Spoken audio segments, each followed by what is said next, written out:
Hey y'all, what's up? What's going on? What's going on? This is another comment and watch along and comment and criticize video.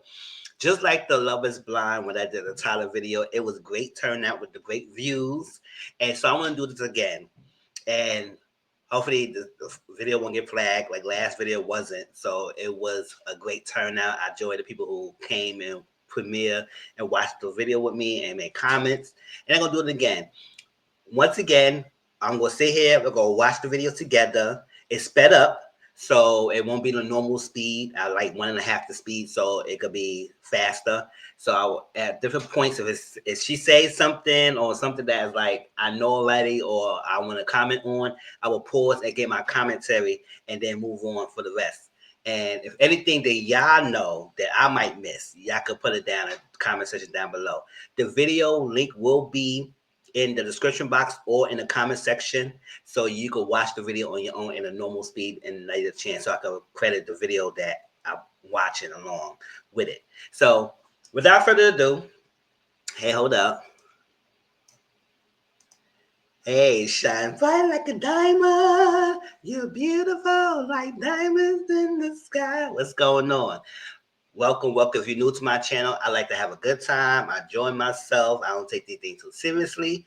And I just want to have a good time and get my opinions about things. So that's what it is. It's very short and simple, straight to the point, and I have fun with it. So follow me. Please hit the subscribe button if you're new. I appreciate all the new people who've been watching my channel and watching my videos. I love it lately. I know lately a lot of my videos have been getting good enough views. Normally more than I normally get. Every now and then, unless it was my catfish videos, that's a different. But I don't do review catfish anymore because it's on hiatus. But I appreciate the people and appreciate the new subscribers. So if you like my content and stuff like that, and you check my channel, please subscribe. Like the video, comment down below, share it out there, let people know about me. Because I'm a small YouTuber, but I'm trying to get up there. And your support is helpful. All right, so once again, I'm gonna watch the video with you. I'm gonna comment, and then we can do what we do. So without further ado, let's get into it. So don't waste your time and whatnot. You ready? Let's go. Listen, man, I've gotten a chance to talk to this queen over the last month, and she's a pleasant surprise, because a lot of times you may make an assumption about somebody based upon seeing them on a reality show, but oftentimes reality shows bring out the worst in an individual, and it's edited and produced. Oh, I forgot. This review, we're going to talk about Monique Samuels. If y'all don't know who she is, many of y'all probably wouldn't know who she is already. But if y'all don't know, she was a reality TV star. We first introduced her to Real House of Potomac, and she was there for a couple seasons. She was one of my favorites on that show until she did that thing with Candace, and then I just had lost interest in her. I didn't like what she did, because it's not that she did what she did. It's also what she did before to like change the narrative of what actually went down. Even whether it was her wording or she used somebody else to do it, but she's trying to change the narrative and trying to lead us in a different direction than what we actually seen it, and that's not what happened. And then actually see the season that she was kind of worse. She was kind of like worse to Candace that season. And from there, that's that. So when she went on to Love and Marriage DC, which was owned, and that was under King Wayne production, that was under Carlos King, I was hesitant in watching, but I said, you know what, I will give her another chance. I will give her another chance to see how it goes. And even over there, she did talk about how she got a bad edit and how they treated her worse over there in King Wayne's production and than she was in Bravo's. So I was like, oh, well, but you know, she was like not liked. She was not liked in DC because they was like, she's nagging, she would do too much.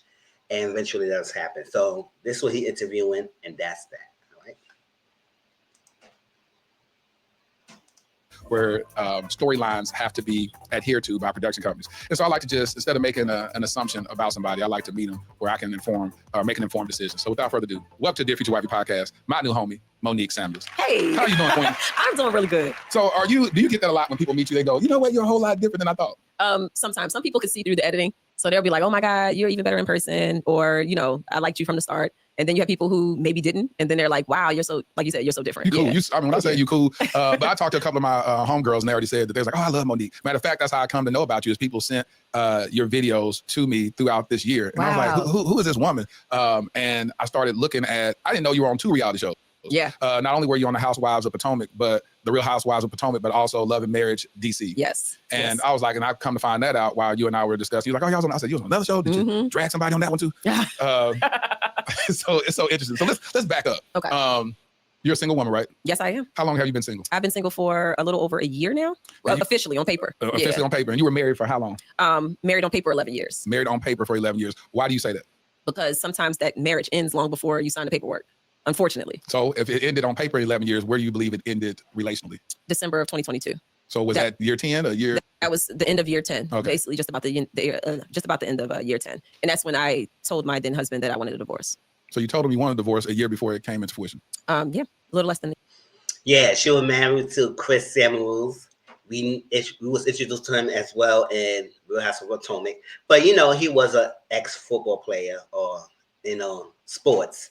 So that's that. So some of y'all who are sports fanatics, sports fans probably already know who he is way before she even entered or they entered the Real House of Potomac world and Bravo. So y'all probably already know who he is. That's who she married to, and that's what she said she got divorced from. In the year later. When people tell a party that they want a divorce, are you still actively working on the marriage in that year before it's finalized? Or do you just, this is the day I gave up? What if I told you this was the last ad you would...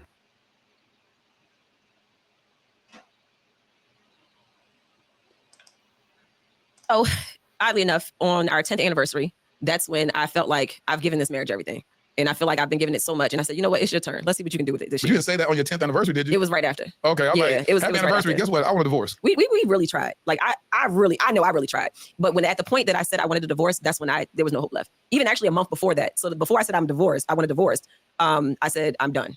And that was a month prior to me saying the words divorce because I didn't want to say those words. Yeah. I never spoke those words, not even playing within the marriage because I didn't want to speak death on the marriage. So a lot of times he would say that. It could be an argument. Well, why don't we just get divorced? I'd be like, stop saying that. Divorce is not an option until it was. So you believe you were going to ride it out until death do we part? I really believe that. Like you could not tell me years ago that I'd be sitting here today, a single woman, because that was the goal, right? Single woman with 3 kids. With 3 children. Yeah. 3 bambinos. And I love them. And that was the best thing that came out of my marriage then. So. Did having kids prolong the divorce? Were you the type that was like, we got these kids, I don't want to have these kids growing up in a single parent home? Absolutely. And also, when you spend that amount of years with someone, you're going to look at it like, I ain't about to have no other chick come up in here and take what I've been working on. I ain't about to have somebody step up in here and benefit from everything that I have labored to get, So I had that mindset, which was very egotistical. It was very selfish. And then I got to a point where I said, you know what, that's not fair. If I can't love you the way that you need to be loved and you can't love me the way I need to be loved, then why are we still holding on to each other? I agree.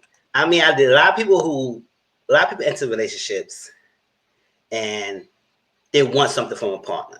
They might not have it themselves, so it's like a need, something. Not a want, it's like a need from the partner to get something they had to be lacking. Whether that's love, that's nurturing, whether it's a physical touch, whether it's quality time, whatever it is, whatever you are needing, was affectionate, would not be alone, would not feel abandoned, anything. So a lot of people come with some baggages sometimes, especially if you're not healed. You will come in a baggage relationship and you are expecting a partner to fulfill that.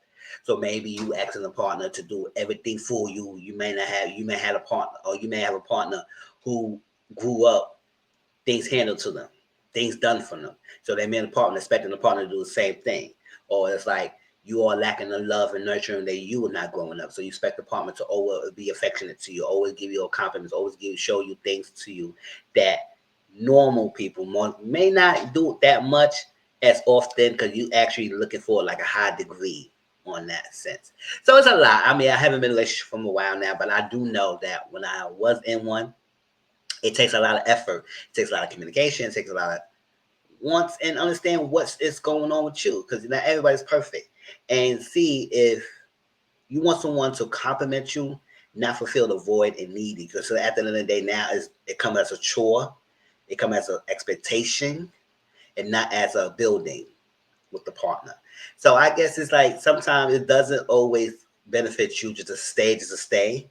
A lot of people stay longer than they need to be because the ones, of course, they use their resentful, they get anger, you get passive aggressive, you've been avoiding, you've been nonchalant about things. So like your personality start changing and shifting the relationship when it should have been ended a long time ago. So people stay longer than they need to be.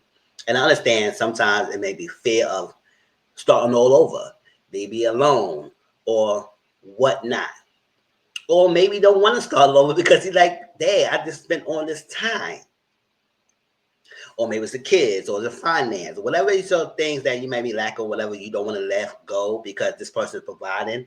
It may be harder for you to want to leave than if you had things duck in the road in your own area and you didn't need this partner and this partner was a benefit, then leaving was a bit easier because you probably already know what? I tried, I did what I can. I could be like, baby, be bad on myself and start anew with someone else if it comes to that.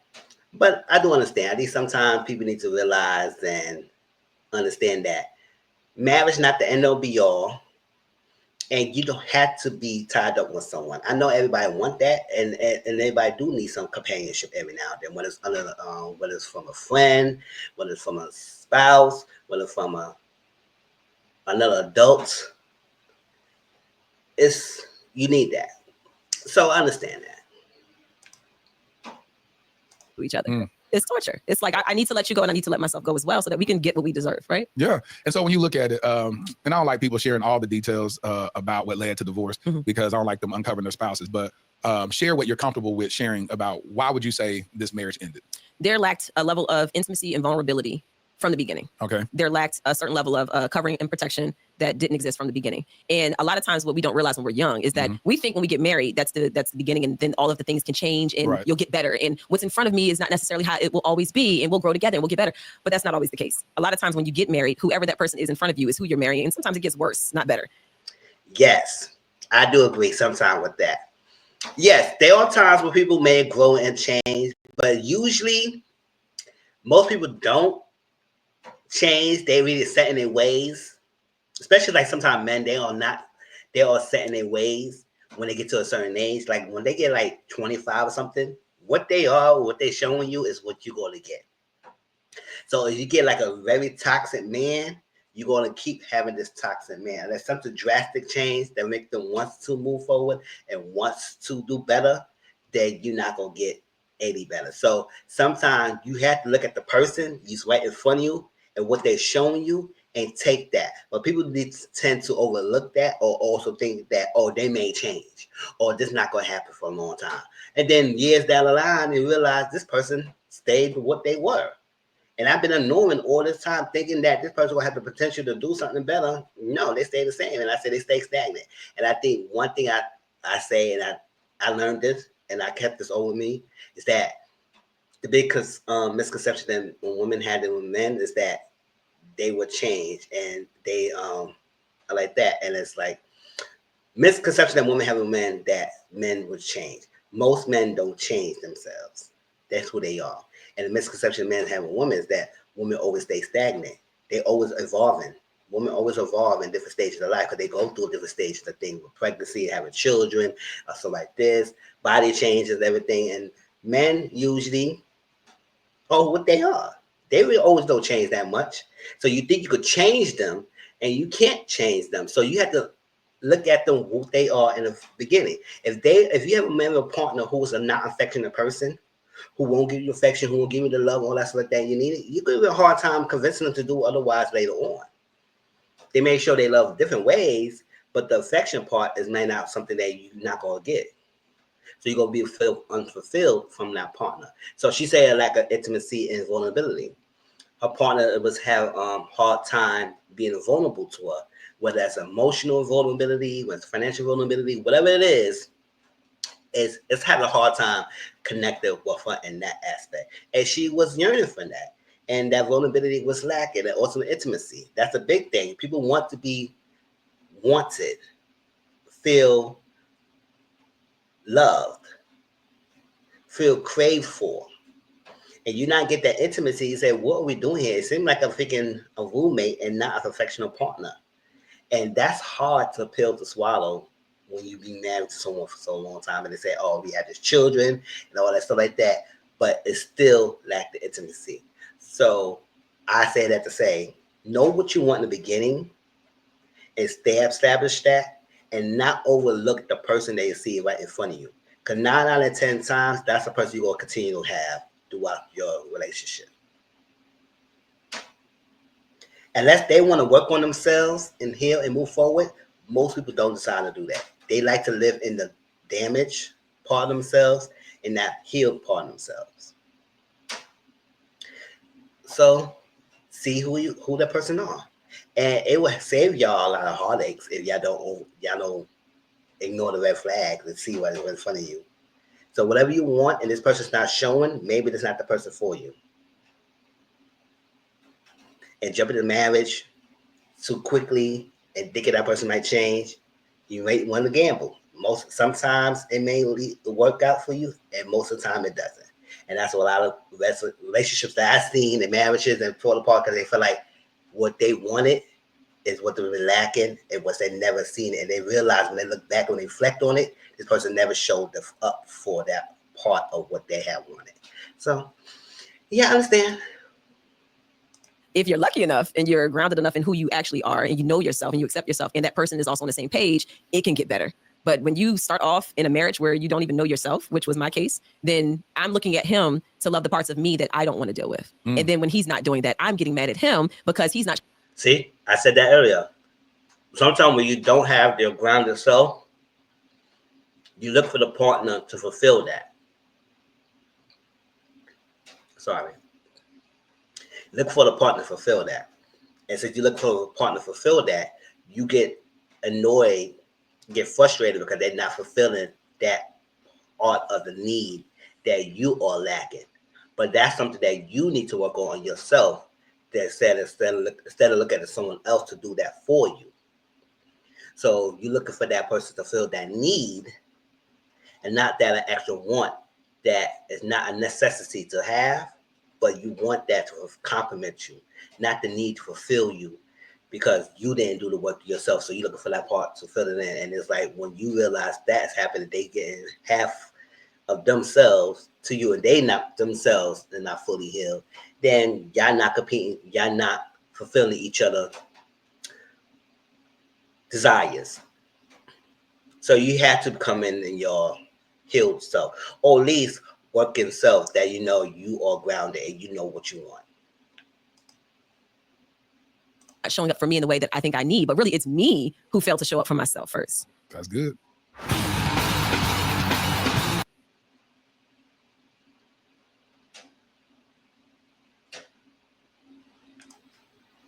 That's good. People hear the word covering. When you say hindsight being 2020, he didn't provide a covering. What does that mean? Because for men, you know, he's a high earning man, he played football, right? Yeah. Played football. So he's making good money. And a man says, listen, I'm supposed to be the provider. I'm giving you this lifestyle that I believe most women would love. And so I am covering you. I'm covering you financially. What do you mean by covering? Emotional covering. You know, like if I'm expressing to you that, hey, this is what I'm going through. This is what I need from you. I want us to talk. I want us to have in-depth conversations. I want us to be open and safe with each other. I want to feel safe with you. But in the meantime, I'm still having to put that armor on. I'm becoming more masculine because certain things that I feel emotionally need to happen aren't happening. So now I don't feel safe. So now I get hard. Now I'm stoned. So when I say covering, I mean that level of emotional vulnerability that I think is necessary in any relationship. I want to feel safe. I want to feel safe to know that if I express something that I'm feeling, that you're open to hearing it and understanding it. But instead, that's turned into an issue. So if I'm expressing myself, just by me expressing myself is an issue for you because maybe you don't want to hear it, or maybe it's forcing you to be accountable, or maybe it's forcing you to change. And if you don't want to change and you don't want to be accountable, then it's a problem. So now I don't feel safe to say, hey, this bothered me when you said this, or this bothered me when you did that, because now I know that it's going to turn into an argument. It's going to turn into me being, I'm going to be made to feel bad that I have a feeling. So now I'm keeping all my feelings to myself, and now they're just stacking and compiling, and then I explode.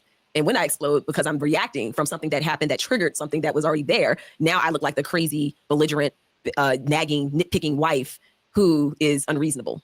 But, you know. When did the first explosion occur? What year? Oh, and man. What happened? There were so many, actually, on our honeymoon. Really? So how long did y'all date before y'all got married? Yeah, I understand. It's like,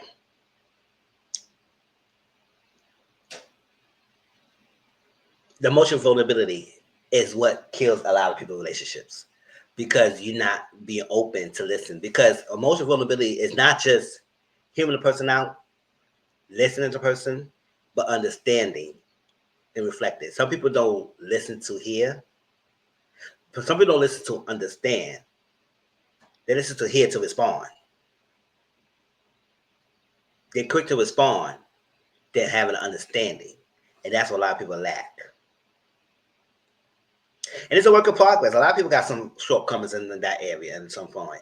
And when you work on yourself, you get better. So as much as I talk to people, it's like, yes, I'm not trying to be so quick to respond sometimes. Sometimes you want to respond so quick. And I say, you know what? Let's take a step back. Listen to what you got to say. Let me see if I understand what you're saying. And then go from there. So, yes, emotional vulnerability is a real big factor in a lot of relationships. And that's something that kind of falls to a lot of people's relationships, because they some people just focus on the money, working the grind, go day to day in life, and it's missing the emotional emotional connection. They're missing that. They're missing that connection. And when that is lacking, everything falls apart, because yes, you just surviving. Go through the motions, like people say. Where's emotional connectivity? It's not there. We were dating for 6 years. Oh, okay. Yeah.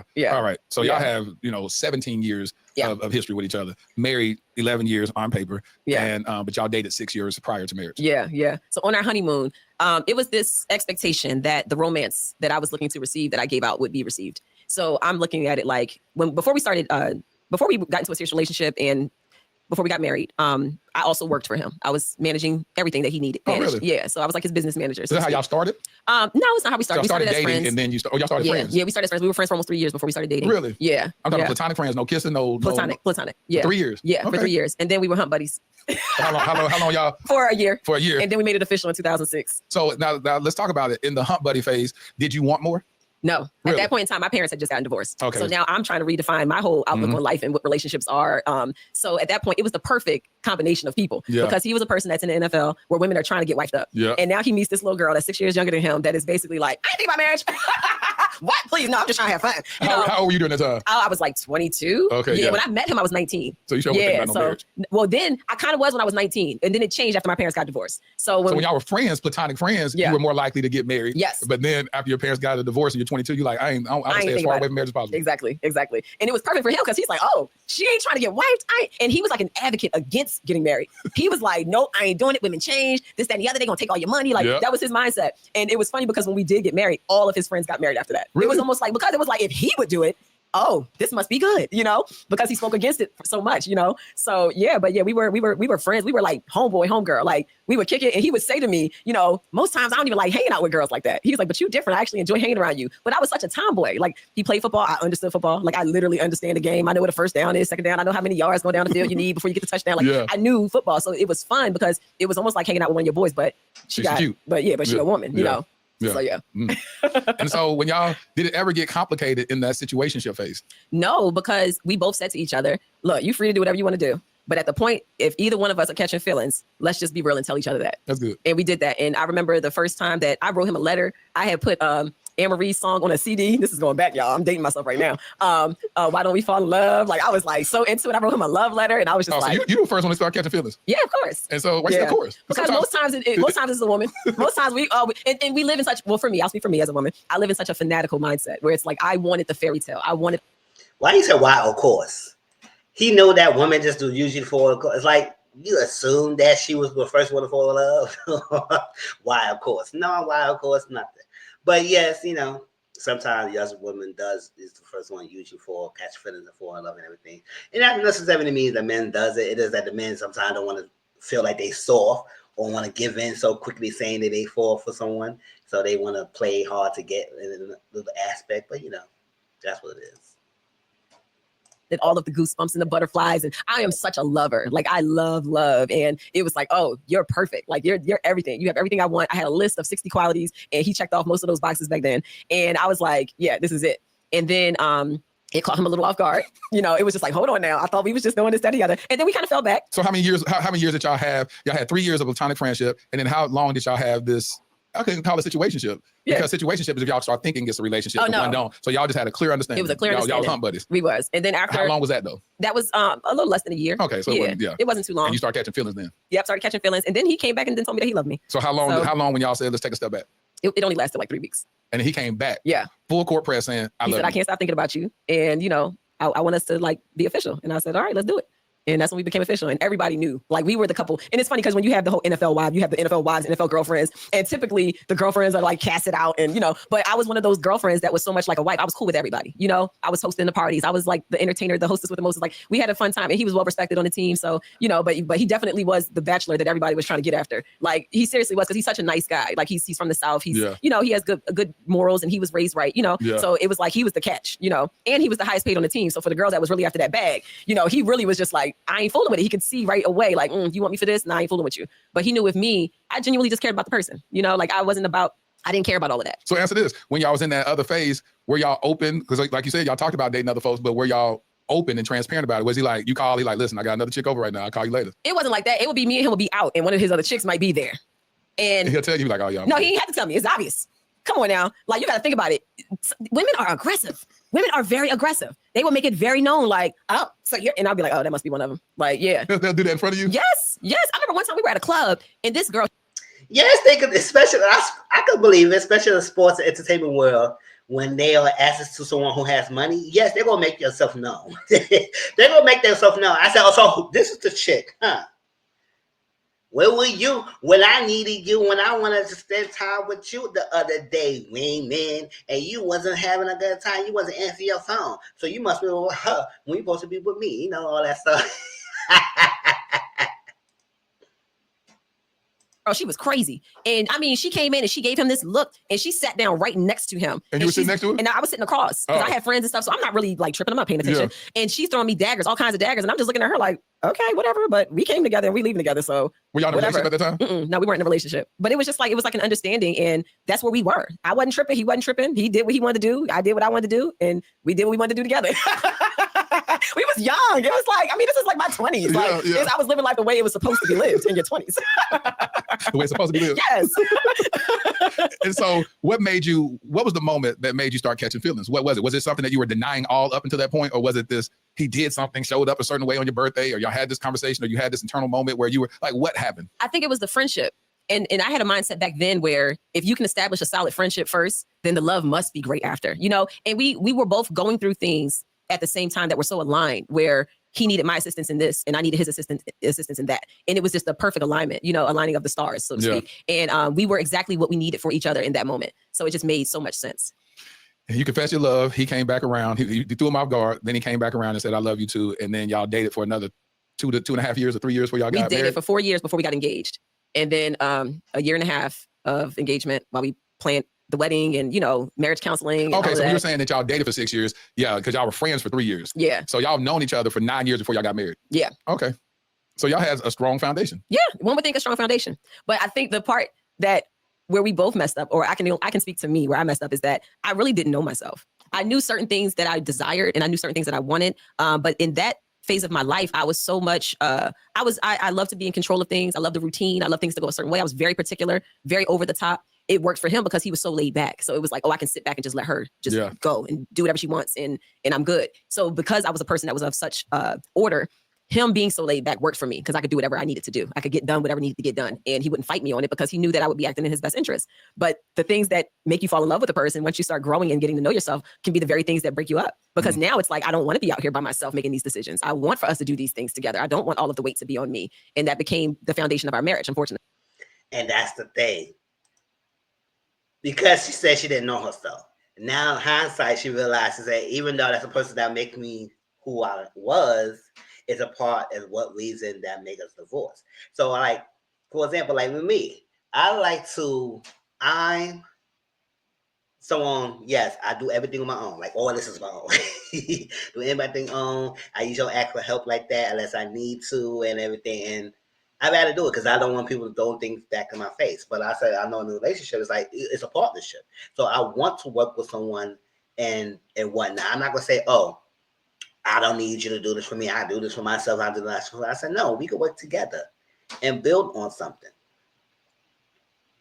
I know I want someone who's equal in part in decision making, equal in part in this doing things together. And my love language quality time. So I know for me, I like to have someone who wants to spend time with me as well, just as much I want to spend time with me, even with our busy schedules and whatnot, and doing things. And I know I want an equal partnership. I don't want to practice the traditional thing of somebody's a provider and I stay at home or vice versa. Now I want the equal thing. We work together and hop on that. So when I pick a partner, I want someone who has that same mindset. Not someone to say, no, you can stay at home and I do this. I said, no, I don't want to do all that. Because you know what? I feel like, me personally, that if I do that, you going to have all the control. And then you can treat me any kind of way you want. And that's that toxic comes in. So, yes, as she was saying that how she was always she very orderly and she liked to do things a certain way and he very laid back. It was working in the beginning, but as she started going into the future, she said, you know what, I can't just keep doing this on my own. I want my partner to do things with me and make decisions with me and not just be so always laid back. So as much as she was okay with that beginning, that she started realizing this is the lack that I need, because at this point in stage, I need yours to step up. So the fact that she didn't request that in the beginning and she let these ride out, when years go by and people in routines, and that's what I said, the misconception that women feel like men are, they will change. No. Once the men had their mindset in the beginning, and once you start doing something in the beginning, they're going to get used to that, and they're going to not want you to change on them. And that's a problem that men have, because the woman does change. They always evolve in a relationship. Men, it's like, if I got you this way, this is what you're going to be in the future. 50 years down the line, 10 years down the line, 20 down the line, 30 down the line, whatever. This is going to be. So if you started off this way, you will continue on, and that's what their men expect. They don't want you to change up on them, because they're going to get upset about the change. And they're going to say, why you want to change up now? What's this or that? And they're going to have a hard time evolving and changing with you. So I feel like, don't practice something in a way consistent and something in the beginning, and this is what you want. If you really want knowing down the line that you're going to want someone to be a partner with you, make that established, make that known. And no practice, do everything, and then let them stay back, and then you want them to be involved later on, because they're going to be an issue. So I know for myself is that I will find an issue where someone will stay back all the time and not be involved or make me do everything, and they could just lay back and say, no, we need to be born together. And vice versa. I want a partner thinking that I could use them and they could just do everything for me, and I just stay back and say no, because I gonna feel like they're gonna have an issue with that too. So I want a partnership with someone and be equal at the player field. Really? And so when you got married, were you the type that verbalized when things weren't going right by your standard, or would you just internalize and building and explode? And I'll tell you why I asked that. Mm-hmm. It's the event.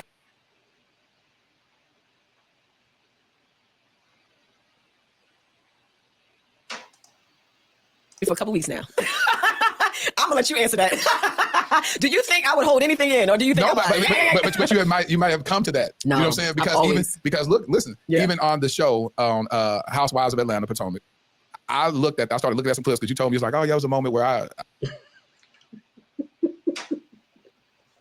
know your person before you say everything. Housewives of Atlanta, Potomac. That is not a freaking.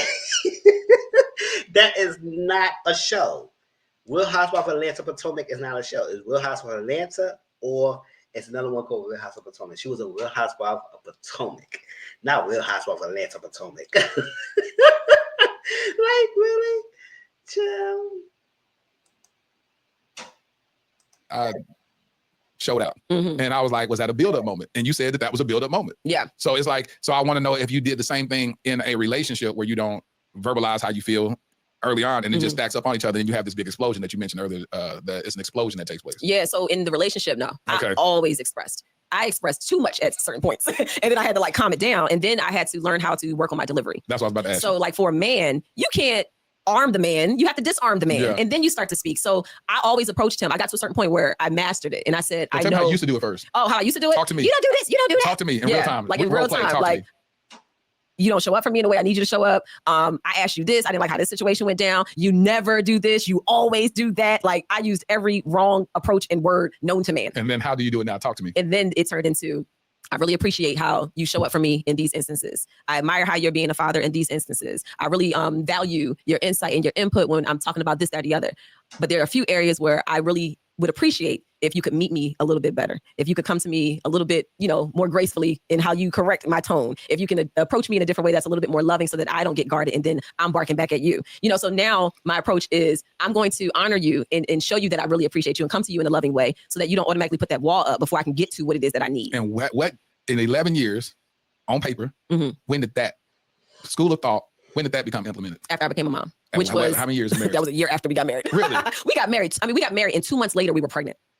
2 months later we were pregnant. And what's crazy about that is like, we were for 6 years. Yeah. We were doing what we were doing and we weren't protected. And it's like, and we never got pregnant. And then as soon as we got married, we said we were going to wait 2 years. And so 2 months. 2 months later, 2 months later. So yeah, right before our first anniversary, I gave birth to our son.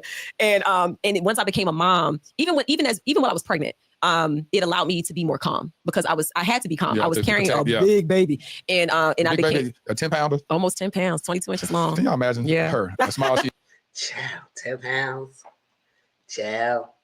Well, I was 8 pounds, 10 ounces. So I guess my mom said we would be babies soon.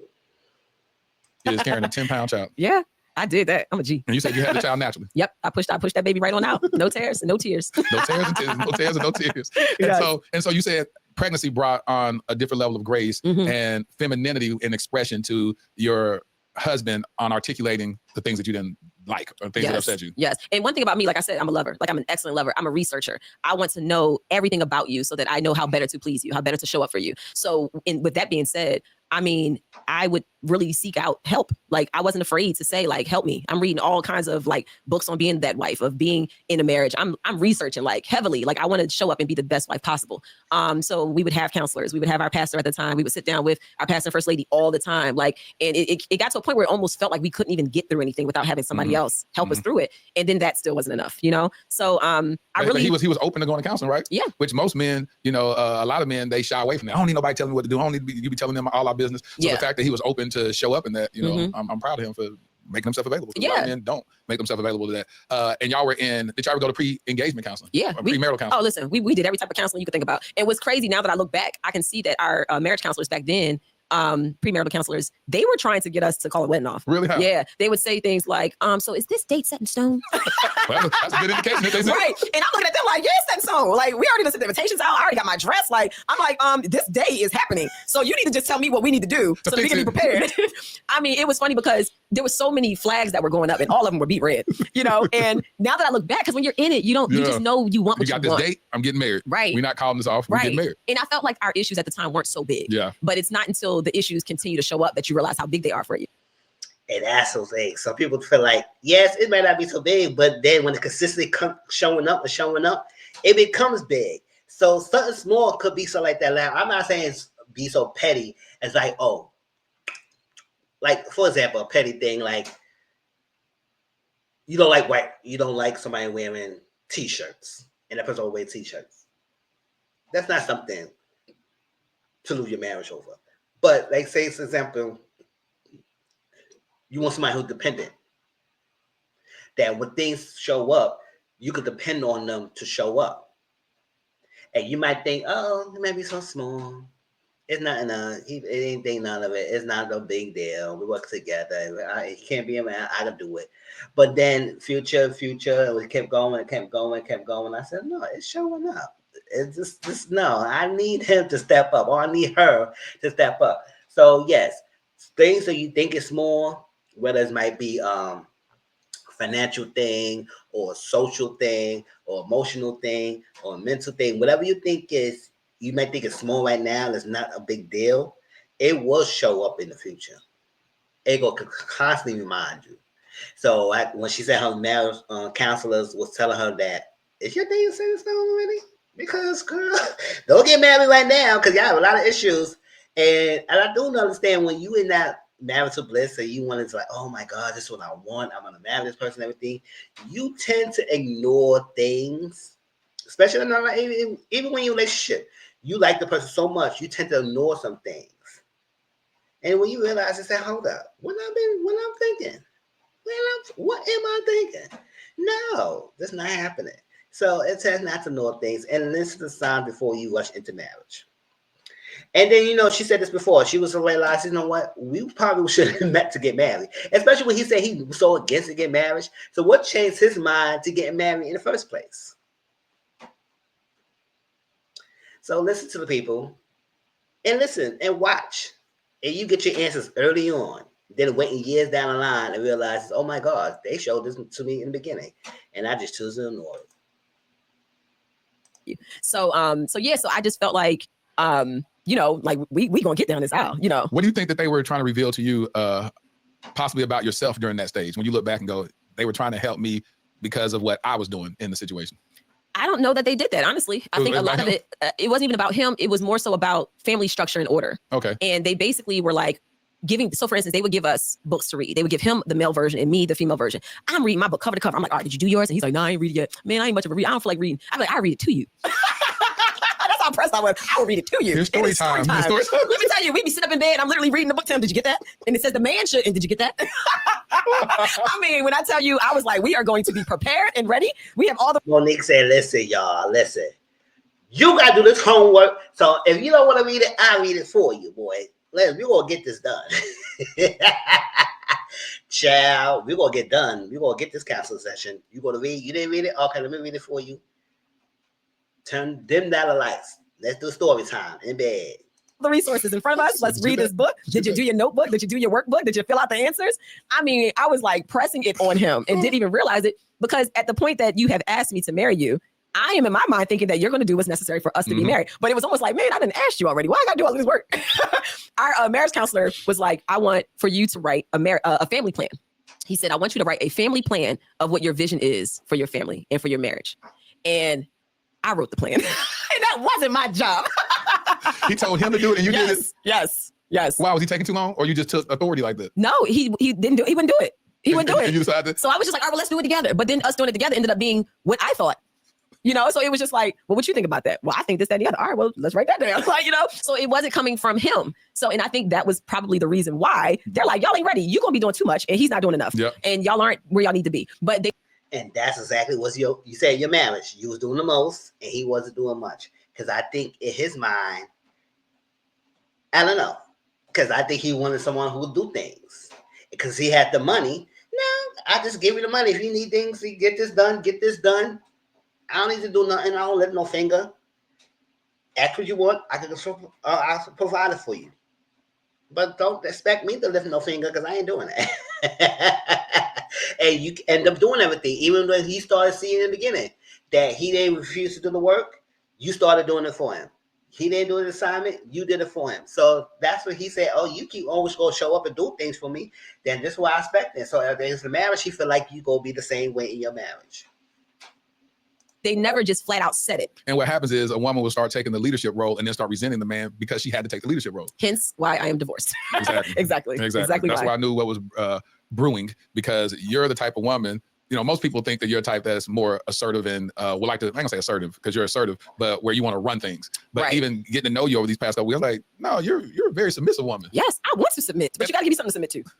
I always say there could be no submission unless there's a mission. And so a man has to define what the mission is, which is what the counselors was trying to tell y'all, is to say, hey man, I want you to establish what this mission is. This is the family plan. And then once he articulates that and defines that, then a woman, you are able to say, cool, my husband has clear vision. I know how to sub, which means come under the mission and allow you to lead me. And when you had to usurp his authority and say, you ain't got it, I'm gonna create the mission for our family. And then you're trying to exercise it, but then you're dragging him along with it. And you're like, you too big to be dragging along. You know I what I'm use saying? that exact analogy with Really? him. Exactly what you just said. I remember this is during the time where we were separated, but we were still living in the same house. And we were sitting in the living room on the couch. And I said, let me give you a visual of what this has been. And I said, here you go. And I'm like grabbing a blanket and I'm acting like I'm struggling. I'm like, come on, we got it. Let's go. I'm like, come on, you said it? Come on, let's go. And he's cracking up laughing. And I was like, but it's too much weight. It's too heavy. I cannot just keep dragging along and then add the kids and then add everything else and all the responsibilities into it. And I said, it's too much. And I just got to a point where I said, I physically can't do it anymore. I really need for you to step up in the ways that I know you can.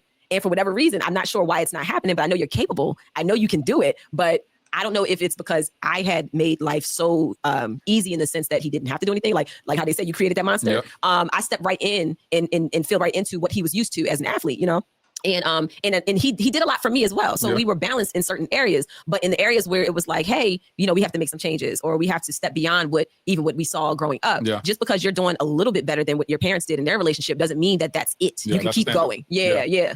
How did the show come about? And what year of your marriage were you invited to come do Real Housewives of Potomac? Oh man, this is why I told my ex he's a powerful manifester because he spoke that. Really? He spoke it. When they started promoting Real Housewives of Potomac, he kept saying, man, you could do that show. You could be on that show. And it's funny because I was actually the one that was just like, what? I would never do reality. Had you been watching Housewives of Atlanta at the time? Absolutely. Okay. I started watching, so I enjoyed watching reality TV. I started watching Real Housewives of Orange County, which was the first Housewives, and then Atlanta came. And I watched every season. I was an adamant fan. So when Potomac came around, it's so close to us. We have friends that lived in Potomac, and we were just like, I don't know who none of these women are. So it was just like, he's like, yo, you could do this. Man, I know you could do this. How you be snappy and sarcastic? Oh, so Chris was the one who suggested Real Housewives of Potomac for Monique. And that's how she got on in. And that's what your first episode we saw her. She got 4 homes. You don't have a home? Well, I got 4 homes. And that ever since then, it been up between her and G-Neck. It been up. I said, you can do this. That's the standard. You can be snappy and sarcastic, then you can be on the show. And I'm such a jokester. I'm so silly. I'm so like, I don't think so highly of myself. Like I just crack jokes. Yeah, I will be the butt of my own jokes and I don't mind. Good. I enjoy just laughing and just like, you know, everything doesn't have to be so serious. Yes. And because he knows that about me and he knows I'm from Jersey and that Jersey come out every now and then, he was like, yo, you would be great. And I was like, no, I ain't doing a reality TV. And then a few months later, a friend of mine reached out and was like, hey, they're casting for Real Housewives of Potomac and it ends tonight. I think you should submit something. And I was like, I'm not interested. I hang up. I go into the living room. He's like, what was that? I was like, oh, you know, so-and-so called saying, you know, that they're casting for the Housewives of Potomac, but I told him I'm not interested. He's like, man, you should do it. Just do it. And I was like, no. No. We were packing to go to Florida. And he's like, look, just do it. Worst case happens, if they say they want you and you still don't want to do it, then say no. But at least just go ahead since they're ending tonight. So I was like, all right. So I call him back. I'm like, what do I need? He's like, just give me like a synopsis of your family. Send me some pictures and all of that. So I'm like, all right, send that over to him. Didn't think about it. 2 days later, they're calling. And they're just like, wanting to cast me for the show. And they wanted to interview me and get to know me more. So that whole process is how it kicked off. And then next thing you know, I'm literally filming for a TV show, just as naive and green as I want to be. I didn't understand how reality TV really worked until after I got into it. And when I tell you, I was just, we're all going to be friends. This is going to be so great. I'm going to show the world. You learn the hard way. Reality TV show is not friendship. And that's how I would tell people. It's like reality TV show. Yes, you may build some friendship with some people, but it's the third monster, which is production, that's in play. And when you have friendship, you got to make sure your friendship is solid when you enter a show, a reality TV show, because anything can happen. Anybody can come in between production, because each person have their own producer that they work with, and they could tell you things, they could dig up things, because they always want drama. That's their job. So when you have an ensemble cast of different ladies and y'all may not know each other, even though y'all may be around the area, y'all may know each other, may not know each other, or you may know of each other. It could be a hard pill to swallow when cameras and production and drama and a lot of things comes into play in reality TV. So what I tell people, reality TV is not so much always reality because it's produced, structure, environment. The only reality part of it is that you don't have any script, lines to memorize. You don't have no script for you to practice and memorize and revert it back to the camera. They put a camera on, y'all talk it out. Sometimes they give you time. They want you to talk about certain topic, even though you may not want to talk about the topic. Because I say reality is what it is. If it's really reality and you don't give me no direction, it's not forced production. Most of the stuff won't be happening. Like, for example, go to a place, go to someone's event. If you don't like that person, you're not going. But sometimes you may not end up going, or sometimes they may force you to go, or you won't get paid or whatever and whatnot. So it's like, yes. Or somebody kick you out of the event. If you kick me out, you kick me out. I'm not going back to the event or whatever. So a lot of things are forced to produce, but yes. You have to realize when you get a reality TV show, it's a whole different realm. And it progresses more and along the line of toxicity in the reality TV realm. And a lot of people start to come forward and realize that this is not the realm we're on, even though you may get money and stuff like that. Sometimes people don't get paid that much.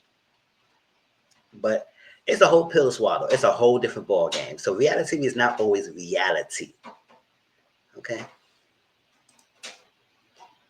World, what a real Black family looks like, and how amazing we are. We have kids, and we this and we that, and y'all saw it. For those that didn't see it, what did they see? Those that didn't see it, what did they see? I feel like they did see a little bit of that. They did see a lot of that. They did, but they also saw in real time in some cases how it ended. Some people actually who watch Potomac, they could see some telltale signs, and they comment to this day. They'll be like, I remember when she would be like, I want this, that, and the other, and and he would respond like this, that, and the other, and they could see it. They could see it. I did what I thought was required in a marriage, which is you keep your business to yourself.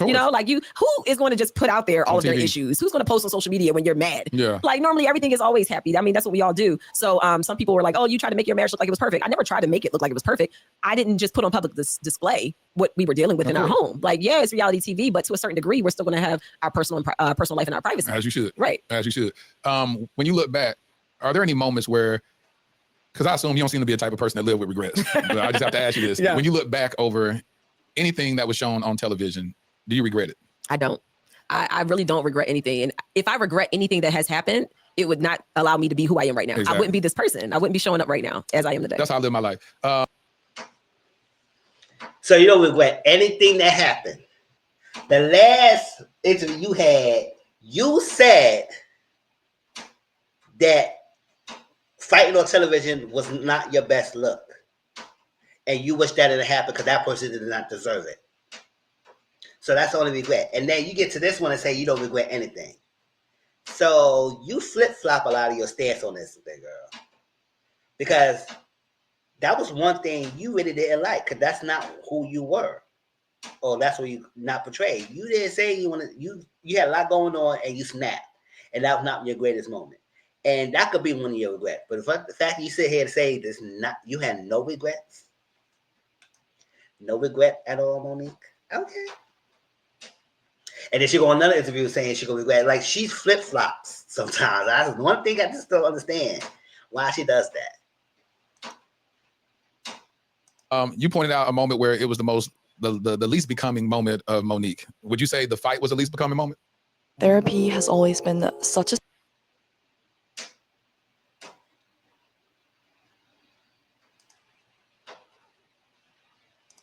No. No, I have a lot of least becoming moments on TV. I honestly would say that the least becoming moment for me was Love and Marriage DC. Okay. The way that I was talking.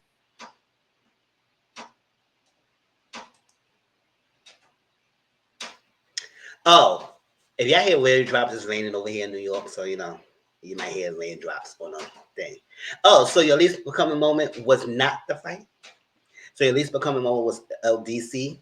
The place that you feel like you thought you was going to be praised and valued, and everybody was on your head top because they really started just like you from Potomac, and you came over here, and even though you had some fans and they followed you over here, they were disappointed in you when they showed you. So that's at least becoming moment with you on DC and not the fight. Okay, girl, whatever. At the end of the day, if you don't feel like that was your least becoming moment in the fight, because you said it before that was your lowest moment, and now you're saying it's not, then stand in it.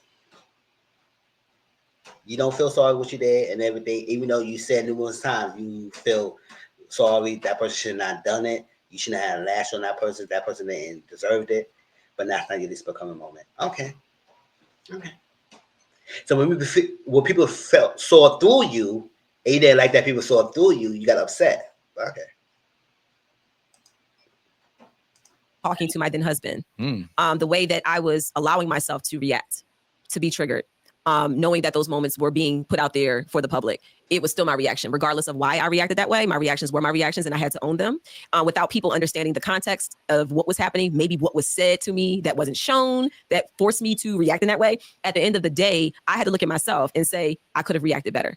What moment are you speaking of? You talking about? It sounds like you're talking about multiple moments. Oh, there were a lot of moments early on in the season. But what it was is they aired it early in the season, but it was a buildup. But of course, with reality TV, they showed it out of timing. It took something that was, it came later, but they brought it early. Exactly. There was a buildup. And what a lot of people didn't realize was when we started filming Love and Marriage DC, he and I were not in a good space. We weren't really even talking to each other. So the most talking that we did was on camera. It was almost, it was almost like we were having this marriage counseling session. Oh, so y'all were pretending. So at that moment, y'all was not in a good space, but y'all end up deciding to do the show. For what? For what? If we're not in a good space, I'm not putting no camera to add more pressure to this. So what was the end game? To use this show to show that it's not working, to divorce? I don't understand why you decided if y'all were not in a good space. If I was not in a good space, I'm not doing any reality TV show, especially if we come from that. And I said I was not going to do any more reality TV show. And then I took a part and I said, you know what? I took a chance again to do it. Even though you and your husband's not in a good space. No, I want to do it. I want to do it. Because it will add more than need to be. And then the pressure and then the criticism and the social media and then all the extra stuff. No, I wouldn't have done it.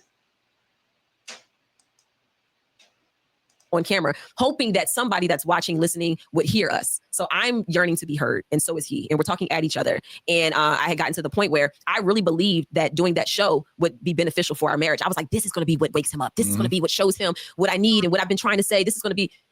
And it wasn't. It was what I needed to wake up. So show me then, because I didn't watch neither of those shows. So tell me what, when I was married, you know, my ex-wife, we used to watch all that stuff. Yeah. But I don't think it's a single man sitting time. I'm going to watch Housewives of Potomac. I just don't sit well with my spirit. So the reality is that what was a moment that you're talking about where you said you're taking responsibility about how you spoke to your husband, but they didn't see what happened prior to? Oh man. I had a polka dot outfit on. I remember that. I can't remember exactly what we were talking about, but I was so fed up in that moment. We had just gotten back from our trip to Africa. We went to Tanzania and Kenya. We had just gotten back, and it was just like, it was one of those moments where I was tired of thinking for everybody else. I was tired. It was like the simple things that I felt were simple to show up for me weren't happening. I remember me being frustrated about the lack of support that I felt. He felt his support was financial, which it was. You financially supported, but I was like, in the little areas, like for instance, I had started doing radio and it was my first day on air, and I'm expecting you to show up for me in the same way that I was in those stands cheering you on when you were playing in NFL. Yeah. I'm expecting him to be glued, locked in, set your alarm, listening to the whole show the entire time. And he didn't. And then it hurt me because it was just like, this is the support that I'm asking for. Well, I had the kids and I had this and I had that, but you have help with the kids. And you had nannies and stuff? Yeah. So I'm like, the show starts at 6 a.m. The kids ain't awake. Like, you know, so my whole thing was like, show up for me in that way. Like, show up by listening. Did you say that before? Yeah, like before, like the expectation, like instead of assuming because I did this for you, you're going to do this for me naturally. Did you say, hey, make sure you listen to me today, and because I can't wait to discuss. I want you to tell me what you thought. Yes, absolutely. And then he just didn't watch it. He didn't listen. He didn't listen for a long time. He started listening to the radio show once him and I started falling further apart from each other. Then he started listening more. And then he was more locked in when we were in our worst space than when we were, still in the fight for the marriage. You know why? And do I know why he wasn't? No. So what happened is that it's interesting because while he has you present, he can hear your voice and oftentimes people. Yes, I think yeah. He didn't take you seriously when you was around. So he hear you, he see you or something like that. He said, okay, whatever, you still around. But when you start getting distant, that's when they start and wanted to do things because I said, oh, this person put it away from me. You put it away from me. And I can have that because it's one thing when you're always around, and I have your presence, I have you there, I have your interest, I have your focus. But now you put it back. Oh, maybe I should start doing something when she said I was to do something. Maybe I should start doing what he said I should have done. And then I maybe to get you back in the fold because that's all they accomplish. It's not like they doing that because they want to make you, they wanted to show their interest. It's that they want you to get back in the fold. So you won't pull back. So once you start getting back on the fold, then they go back to their habits again. So that's what he was doing. We'll take people for granted. It was a song. What was that song? You never miss a good something until they're gone. I'm so alone. I remember the song I was growing up with, and I heard that song. But basically, most people regret it after it's gone. And so he no longer has that connection with you. And so the only way he could get a connection was listening to you on a radio show to actually hear what you're talking about. It's sad because one should not allowed to get to that point, Right. but also it's almost like you end it with a dude and now you see him in your stories all the time, all on your page all the time. That's exactly what was happening. But the whole time you can ask me, see my post? I ain't know, look at your post. I ain't seen that. You're like, well, dang, you know, and then you end it with him. He can tell you every post, what you had, what you said, who commented under and everything. Right. It's sad because it's a self-fulfilling prophecy of saying, I don't want this happening, but you don't do anything to protect it or prevent it from happening. And then when it happens, you're living in regret, trying to keep that connection when it's gone. Yeah. And R. Kelly, you know, said, hey, quoting him, but he says, when a woman's fed up, there ain't nothing you can do about it. Yeah. It's like running out of love. What happens is that once you say it's done, it is so hard to rekindle that flame. Yeah, a lot of times women, I'll speak for me, but I hear this from a lot of women, we try and try and try, and we give grace for years. Yep. And we'll keep trying to hold up hope. Yeah, and sometimes the man is hoping for that. They're hoping to waste your years of them so nobody else can have you, even though they probably themselves gave up on you. They probably gave up on you a long time ago, but instead of having someone else to have the fruits of the labor that you put in this relationship, they don't want nobody else to have that. So they will waste years and years and years of you and not have it, will not end it with you, even though they probably stepped out or they're probably already checked out of you a long time ago. But it's very convenient to still have you around. So women would stay and stay and stay and fight and fight and fight, even though they know their partner checked out of them a long time ago. So sometimes it's like you hurt yourself more by staying than you should let go. Whatever reason why you kept staying is what your reason why you kept staying or stayed for that long periods of time. And I always ask people and say, what made you continue to stay? And when I'm watching the relationship, when I say things, it's like, because even when I get to my own personal relationship, if I get in a relationship soon, I want to know, like, I don't want to stay with someone just to stay, someone to settle. I want to make sure that we can work on together and build and come together. You know, when we have little disagreements, we can make sure we mature enough to handle each other with care. But I'm not going to stay just to stay for the grace of it. You know, I've been alone for a while now, and I'm comfortable in that space. So when I want to be with someone, I want to make sure one who can complement that and enhances it. That makes it joyful that I want to spend with you, especially my love language, quality time. So I want someone that can make me a joy to spend time with you, to do things with you, and build with you. But if it's not happening, I'm going to separate myself. I'm not staying longer than I need to be. And then every time that the arguments happen, every time there's a misunderstanding, every time you feel unseen and unheard, a little bit of the connection just breaks and trickles away until there's literally nothing left. And we don't leave until we are already done and we've tried everything. So for me, it had been years of saying the same thing. And it was funny because I would say, it's not like I'm adding on new things. Because you do have some women that would do that. I need you to lose weight. Then you lose weight. I need you to come and pick me up on time. I need you to show up and then you do that. I need you to be friends with my mom. I need you to be friends with my friends. Like, it's always something being added onto it. It was wild because at the point where we had separated, we did a little trial separation for 6 weeks, and I was looking through notes in my phone, and I found this note from 2 years prior when we were having a marriage counseling session, and I'm reading the list of everything because she told us, she said, I want y'all to list everything that you feel is an issue in your marriage. And I read through the list, and it was to the T, exactly the same things that I had been saying, even at that moment, the same things that had already and always existed in the marriage. It was the same things. It was literally the same. And I sent it to him, and I said, look at this. I said, I just want you to know that I've never been a nitpicky, naggy person. Did he agree when you showed him that list? Yes. He was like, you're right. He will admit and say, like, you're right. Like, he's famous for that. Like, my family laughs because that's his words. Those are his words. You're right. But at the end of the day, you can admit that you're right, but then where's the action that comes after, right? So, I got to a point where I felt honestly like, as long as I make the changes and I'm doing everything that you're requiring, then life is peaceful because I'm not requiring anything from you. I'm not asking you. So I had a point in my life where I went completely silent. And it was after I had my daughter, and I went completely silent. And when I tell you, I really tried to own that whole, you be the example and you show up as the wife that you know, don't worry about what he's not doing or what you're not getting. You just be that. And I did that for months. And I remember feeling I was so shattered inside, and I felt very alone because I was just simply holding on and not expressing. And it didn't feel right. It felt like, well, I'm showing up and I'm giving exactly what you need. But the only way there can be peace is if I shut up.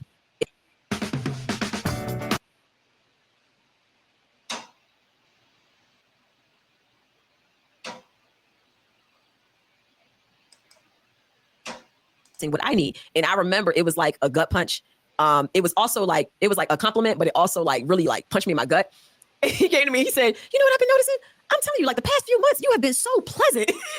And I mean, I really enjoyed you. And you've been so like, I don't know what's changed, but I'm really enjoying this version of you. Like I'm really enjoying, for lack of better words, that's what he said. And I was just like, oh, okay. So as long as I shut up and I don't express what I need from you, and I'm not saying, hey, I need this, I need that, I need the other. As long as I'm just doing everything, life is grand. And it felt miserable. I was proud of myself because I was like, okay, I was able to push beyond and do those things. But then at the same time, I'm like, but what about me? And it was wild. It was very interesting.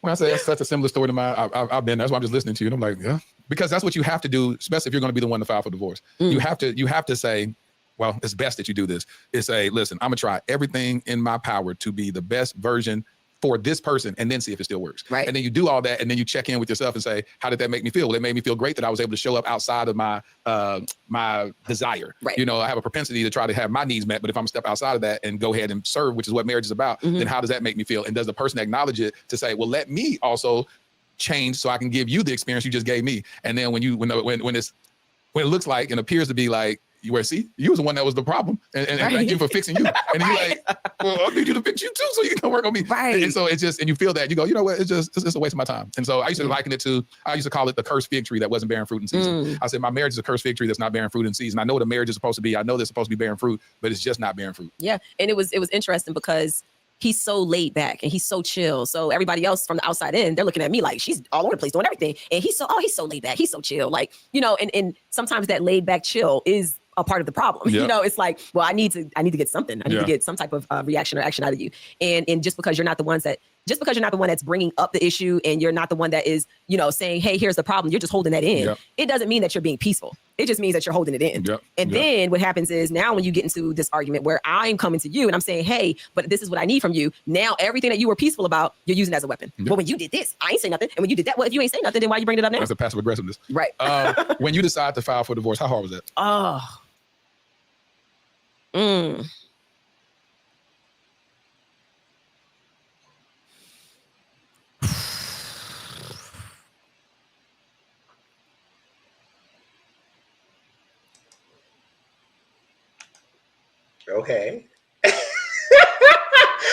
Don't get me wrong. They've been together for a long time. So I understand it might be hard for her to say, you know what, I want to end this. So I ain't gonna give her that. But I said that. The dramatic pause. Oh.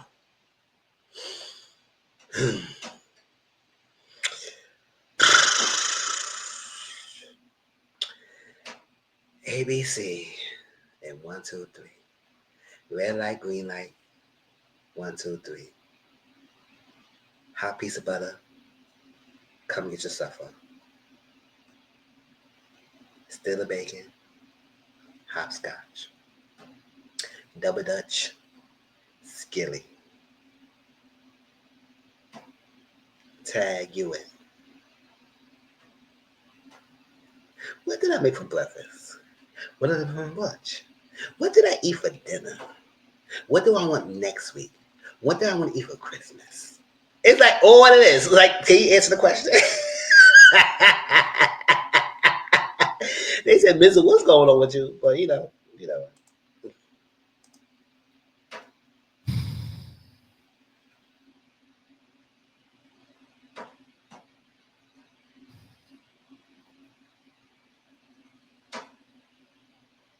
It's very hard when you feel like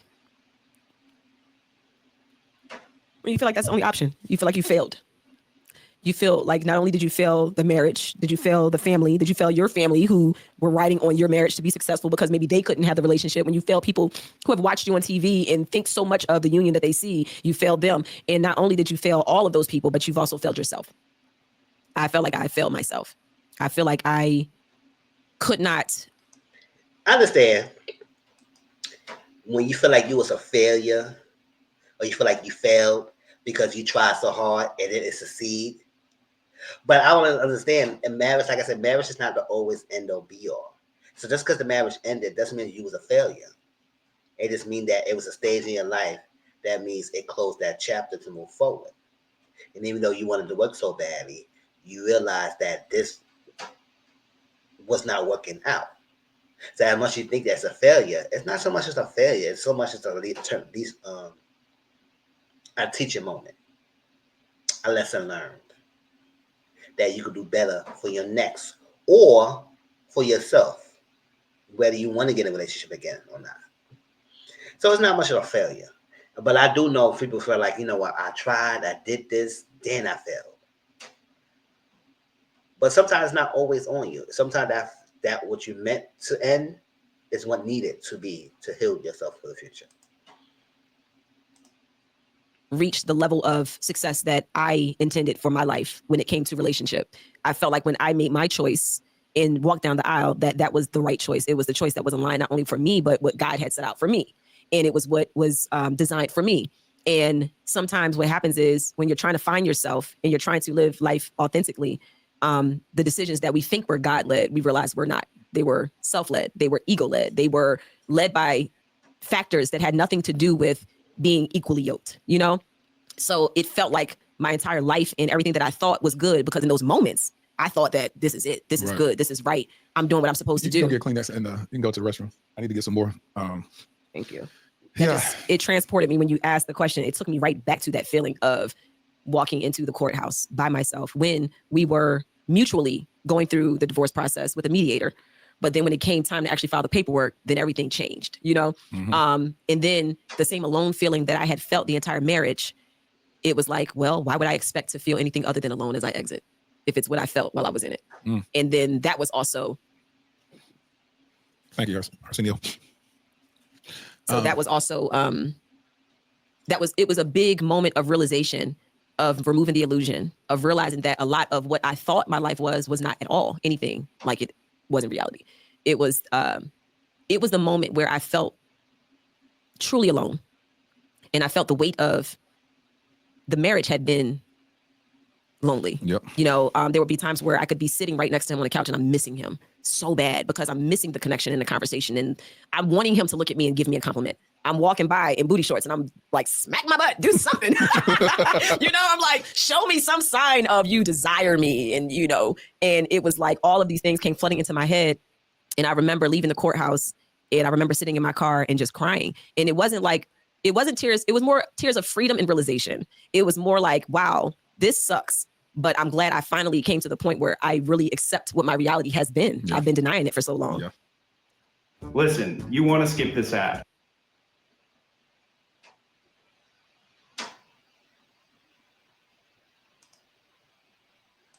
An interesting thing people want to know, was there any infidelity in your marriage? No. And most times people, like in divorce, especially when you have marriages where, you know, people that have influence and finances and all that, they're like, well, somebody must have been cheating. And so I was glad to hear from you that you was like, no, I mean, you don't believe that there was any infidelity on his part nor your part, right.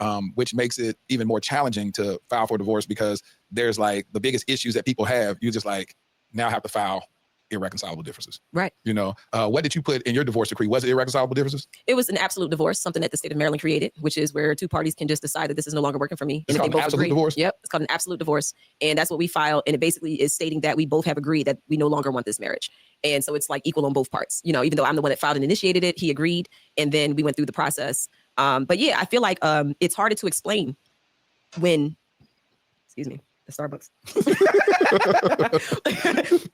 I used to burp out loud, but God delivered me. So now I know how to like do it in a very dainty, feminine way. Watching the football game. Right. Like, oh my God, it was terrible. But no, I think it's easier to explain when there's been physical abuse or there has been infidelity, because then it's like, oh, I get it. Yeah. But it's like people use that as the standard and the only reason for a marriage ending. They don't look at it as, okay, these two people have grown apart. For whatever reason, they're not growing together. And if it's not growing, it's dead. So it's like, who wants to stay in something that is dead, you know? And for me, they don't look at the emotional abuse, you know, because it may not be intentional. But if you are in a position where you constantly feel like what you're feeling doesn't matter, and the reason I feel like it doesn't matter is because I express it to you and then you do nothing about it, or you make me the problem because I'm feeling it, you know, that can do just as much damage as a physical wound because it's happening inside of you. You know, it's a scar that is now sitting. It's a wound that's now open and unable to heal inside of you. And because you can't see it, people think that it's not a big deal, but it starts to wear on you and you become depressed. You become sad. You become, you just feel like you don't have much value. Yes. I need people to understand that emotional connection and abuse The emotional connection is just as point. Just as a point into the physical connection. And people don't really fail to realize that emotional abuse could just as be as damaging than physical. Because yes, physical people see that as harm, as violence happening, but also emotional abuse is violence happening within someone's internal self. You are damaging their whole being by making them feel like they the problem for bringing up issues. You're the reason.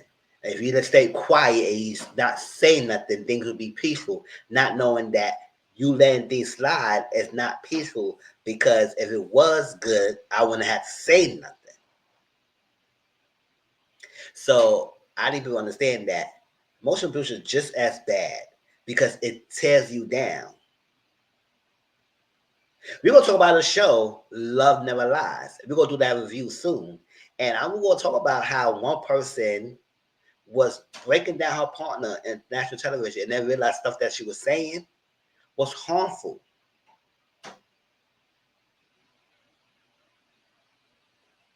And you gotta learn that. Because nobody wanna be sitting around being a punchy bag for you to say all this stuff, and then I'm sitting there and just letting you degrade me, and I had no voice.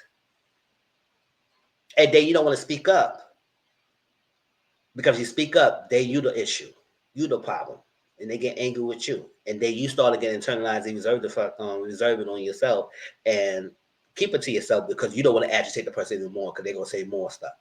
I said no. So you have to listen to your emotional self too. And I think that's what a lot of people fail to realize because they don't look into themselves, realize that this person was doing the same thing, you doing it to them to you, you will not take it. And usually that's 9 out of 10 is happening. When the person who's doing the thing, get it done to them exactly what you was dishing out, they can't normally take it. So why you can't take it when you dishing it out? So at the end of the day, don't let this person coming after you in all way, shape, or form, and they can't handle them themselves. So turn it back on them. If they can't handle it, they don't have the right to make you feel low because they themselves can't handle the criticism or handle what you saying or what you putting forth. So yes, I do agree. If I express something in my relationship and you keep ignoring it and you don't want to hear it or you want to do nothing about that, you kind of chipping away at me, making it feel like I'm the problem, and then I realize I gotta stop saying it because you're not doing anything about it, and I had to remove myself, and now I had to rebuild myself because you made me feel type of way, and now I have to realize thinking that I'm internalizing it, and no, learn yourself more, and once you learn yourself more, then you realize that person can't do that to you. You could try to attempt to discredit or take away or beat down my personality, but it will be what it is. If I require something, that's what I'm expecting something.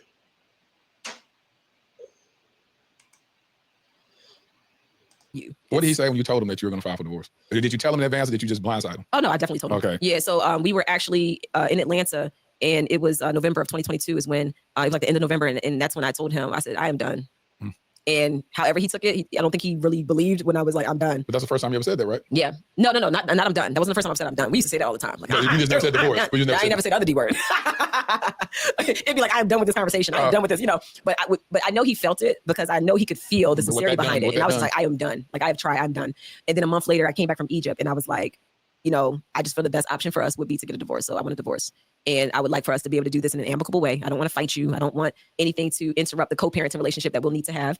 And I said, as amicable as possible. We can look up a mediator. And we talked about it. And then on January 1st, New Year's Day. Before you got there, what was his response? Okay. Oh, yeah, he said, okay. In that moment. He said, if that's what you want. Okay, good. In that moment, as a wife, how would it have been if he said, I don't want to give up on you. I don't want to give up on my marriage. I want to fight for you. And I'm willing to show you whatever needs to be shown, whatever I got to do. I realize that you're serious this time. I don't know what it is. I don't know what's caused this, but I am going to go do some deep diving in my soul and we finna fix this. Give me 60 days. 60 days? You had years. I got to give you 2 more months after you could have shown this to me and we would never get to that point. No, you don't need more time. You don't deserve no more time. You need 2 more months after I gave you years of the same thing. It's not like I kept, like she said, I kept adding things. It kept the same thing. And you haven't changed that. Now when I'm done with the D word, now I say, oh, give me more time. Give me 2 more months. I need to work on. I realize you're serious. Because now you want to take it serious because I said I want a divorce. Now, don't take it serious now. It runs its course. And usually people will do that. They will wait and say to you, realize it's over. They say, oh my gosh, it's final. And then they want to snap up. And then a light bulb hitting the head like you didn't been saying this for years. I said, boy, bye. That's a tactic to keep you to stay. It's a throw it away so you could go back to where you were. At that point, I was already done. We had those conversations prior. We had those conversations. Did he say that? Did he say he's gonna work on it? Yeah. Oh, he always said I'm gonna work on it. And then do nothing? He would work for a little bit. And then as soon as it's like a pattern, it's like you're getting stuck into this loop. You know, it's like this loop. And what I would. That's why I said they would do it for a little bit to show you that they may have changed. And you say, okay, I'm going, they showing it. And then once you get comfortable, they go right back to where they were. It's a manipulation tactic. They go drill you in, show you that they could do it. You start getting comfortable and say, okay, they should do it. And they go creep back through their own ways. It's not, they was just showing, they was not going to change. They was not, they would not let, they don't want you to leave them. That's the thing. Would do. So the pattern was, we would have these deep talks, we had these conversations, we would express, he would express, I would express. I didn't require you to earn anything from me. It was like, I'm going to go back to being the loving wife, the Moni that you know. So as long as you're receiving that, you'll start out like, all right, let me try to work on it. But then you get comfortable because why change? You're still getting what you want, you know? So what happened was over time, you would just kind of slip back into the same pattern. And then all of a sudden we're having the same conversation again. It was a cycle. It was a cycle. It was a bad cycle. Yeah. I think at the point where when I finally said it, he knew that I had tapped out. Like he knew. And it wasn't much else he could do. And he said, I'm going to still show up as the husband that I need to be until you're no longer my wife on paper. But even with that being said, it's like now my door is closed. So even if you are trying to do things and show gestures, it's landing on deaf ears now because I've given years and years and years. So at that time, there was nothing you can do. Literally nothing. There was nothing. Because at that point, I felt like you've already shown me who you are. And honestly, what I'm looking for, you are no longer that person. And what you're looking for from me, I can't be that person for you anymore. How's y'all's co-parenting relationship right now? Oh, why you laugh like that, girl? It's not good. She just laughed. Co-parenting, what is that word? It's not co-parenting because he ain't doing nothing. Why you laugh, girl? Okay, so is it not good? You trying to be messy. No, I'm not asking. You can say it's good. It can be good.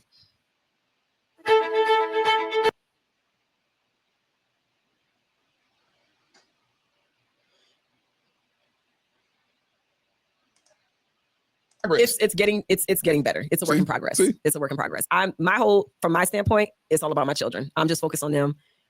Any conversation outside of the children, I'm not entertaining. I ain't gonna say I'm trying to be messy. I'm just asking. I know, it was just funny. If I know the truth. Because we've had talks.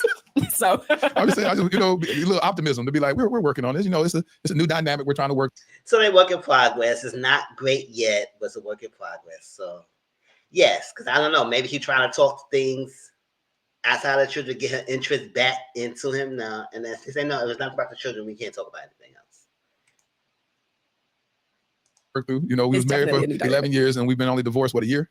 A year? A little over a year. Yeah, a little. So it's still taking some used to. Getting used to. Because what happens too is that, especially when someone, I just heard his heart. So what happens is this, someone who didn't believe in marriage, like your husband, he didn't believe in marriage, he didn't want to ever get married. Right. And then he says, this is something thank you. I'm going to speak the heart of your ex-husband. Okay. Because it just started downloading. He never believed in marriage. Wasn't planning on getting married. Had established a great little thing with you where it was like, hey, this is my friend. It started off in friendship. I believe the best relationships are rooted in friendship. Then y'all brought sex into it. So y'all was, what you call it? We was hump buddies. Hump buddies. Yeah, you said hump buddies. So y'all hump buddies. And then y'all go from hump buddies to you call feelings. And he could have just let it ride out and be like, all right, you got feelings? Cool. I'm done. We had an agreement. If one person start catching feelings, we'll decide what we need to do at this moment. I'm deciding that this ain't what I want. He took a moment to reflect a couple of weeks later and just said, I love you. He didn't come and say, you know what, man, hey, you cool or whatever, be my girlfriend, circle yes or no. He said, I love you. Mhm. And so he said, I love you. And then he quote unquote made you an honest woman. Where, from the old school, Right. especially from the South, is to marry somebody and make them an honest woman. So here he is. He married you. And boom, 2 months later, y'all get pregnant, have a kid. Now the responsibility of fatherhood comes into play. He didn't have any kids prior to marriage, did he? No. So here it is. So he's doing everything the quote unquote right way. It's so unfortunate that most men aren't taught emotional intelligence. It's just not. And so that was what was working. Again, it's still not an excuse, because once you get married and the Bible says when I was a young boy, I spoke as a boy, I acted like a boy, but I became a man, I would put childish things away. So what wasn't afforded to you early on, you can, like you said, you research, you study, you're going to figure out what it takes to become better. As men, we need to do the same thing. Unfortunately, he didn't do it. And now here he is, he's sitting here. He was never going to divorce you, ever. Ever. No matter how bad that relationship may have. No, he wasn't, because he was getting what he wanted, which is a wife that will do things because he laid back, and all because he had money. That's all he was wanting to do. It was all about his money, and he gonna use his money. So you do everything, and I'm fine. It worked out for me because you always want to be headstrong. You have decisions. You want things your way. I'm fine. I'm gonna ride the wave, ride this roller coaster with you, up and down, left, right, front, back, east, west, north, south, with you, as long as you continue to do what you're doing. But Monique decided to say, you know what? I can't keep doing this. I need you to step up. But that's not what I had wanted from you. You always knew I was a laid back chick. Now you want me to change? No. If you need something done, I'll give you the money. And I remember he saying that from the show. If you want something done, I'll pay for it. If you need babysitter, I get a babysitter. If you need a nanny and you want a chef, we get a chef. You don't have to do all the stuff. I could pay it out. We got it. We good. You could take the load off of you, and we got the people who do things for us. But no, Monique wanted to do all the stuff. But she had time. She wanted you to step up. But that's not what he wanted. So no, he was not going to do nothing. Had been for him, no matter how much he heard it being bad for you, he was going to ride that thing out till death do we part. Yep. And then here it is, the very thing that he never wanted to happen, which is, I don't want nobody divorcing me and taking my money, which I'm gonna have you talk about that too, because that was an interesting fact that you brought out. Right. I don't want nobody divorcing me and taking my money. A divorce happens, and he's like, see, I done trusted my life with this woman. I done trusted my heart with this woman. I had 3 kids with this woman. Right. Most of the times men believe if they start having kids with the woman, she ain't gonna leave. You know, it's like, so you're gonna be a single mother with 3 kids. Right. Well, listen, I used to tell him, you better not die. Because if you leave me a single mom with 3 kids, we're going to have some issues. I'm going to go to the gates of wherever you ended up, and I'm going to snatch you back on up out of there, because you ain't about to have me after these babies and a few stretch marks looking crazy. I used to say that to him. So whatever gates you showed up. Hey, we can't be certain. She's going to find you. Where you at, Pearly Gates? Where Chris said was at Pearly Gates? Where he at? Chill. Come outside. Come back down here. Come back under the grave. Let's come on. So whatever gates you ended up at. And so this is interesting, because like you said, you've been accused of being a gold digger. Yeah. This is interesting to find out. What was the terms of your divorce? So we had a prenup. And when we sat down to create our prenup, it was with the intention of, I don't ever want you thinking I want what you have or want you for what you have. So like I said, at the time when Chris and I first were sitting down when we were first together, I was working for him. So the way we did it was as if I was still his business manager, whatever that salary would have been. Yeah. That would basically be, because once we got married, it basically was like, I no longer have a job.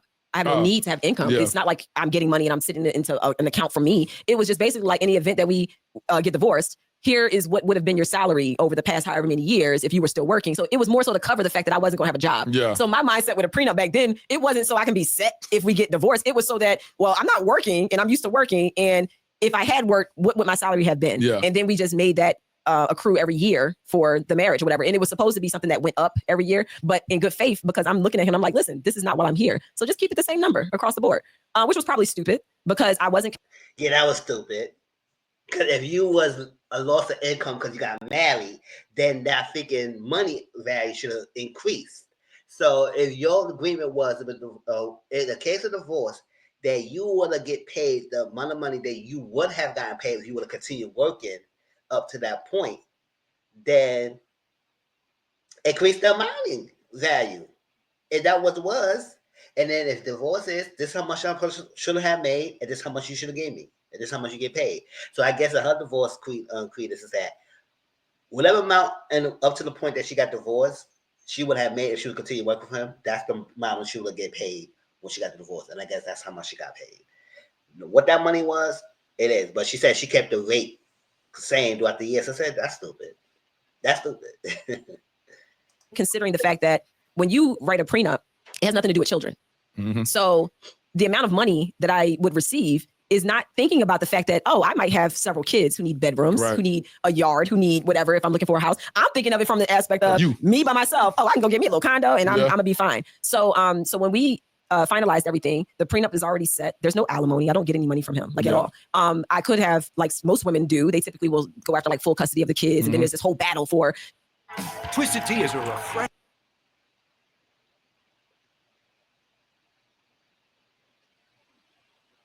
on that road, because at the end of the day, that's not why. She got divorced. The prenup agreement was whatever amount I would have made when I was still working with him, that's how much I would get paid. But it was no alimony as well. So I know a lot of people will say, "Girl, you been with him for all this long time, and you get no alimony, or you at least get child support or something." Because I know she said she didn't file for custody. So I know usually when you file for custody, they usually injunction put child support with it. So we'll see what else she says.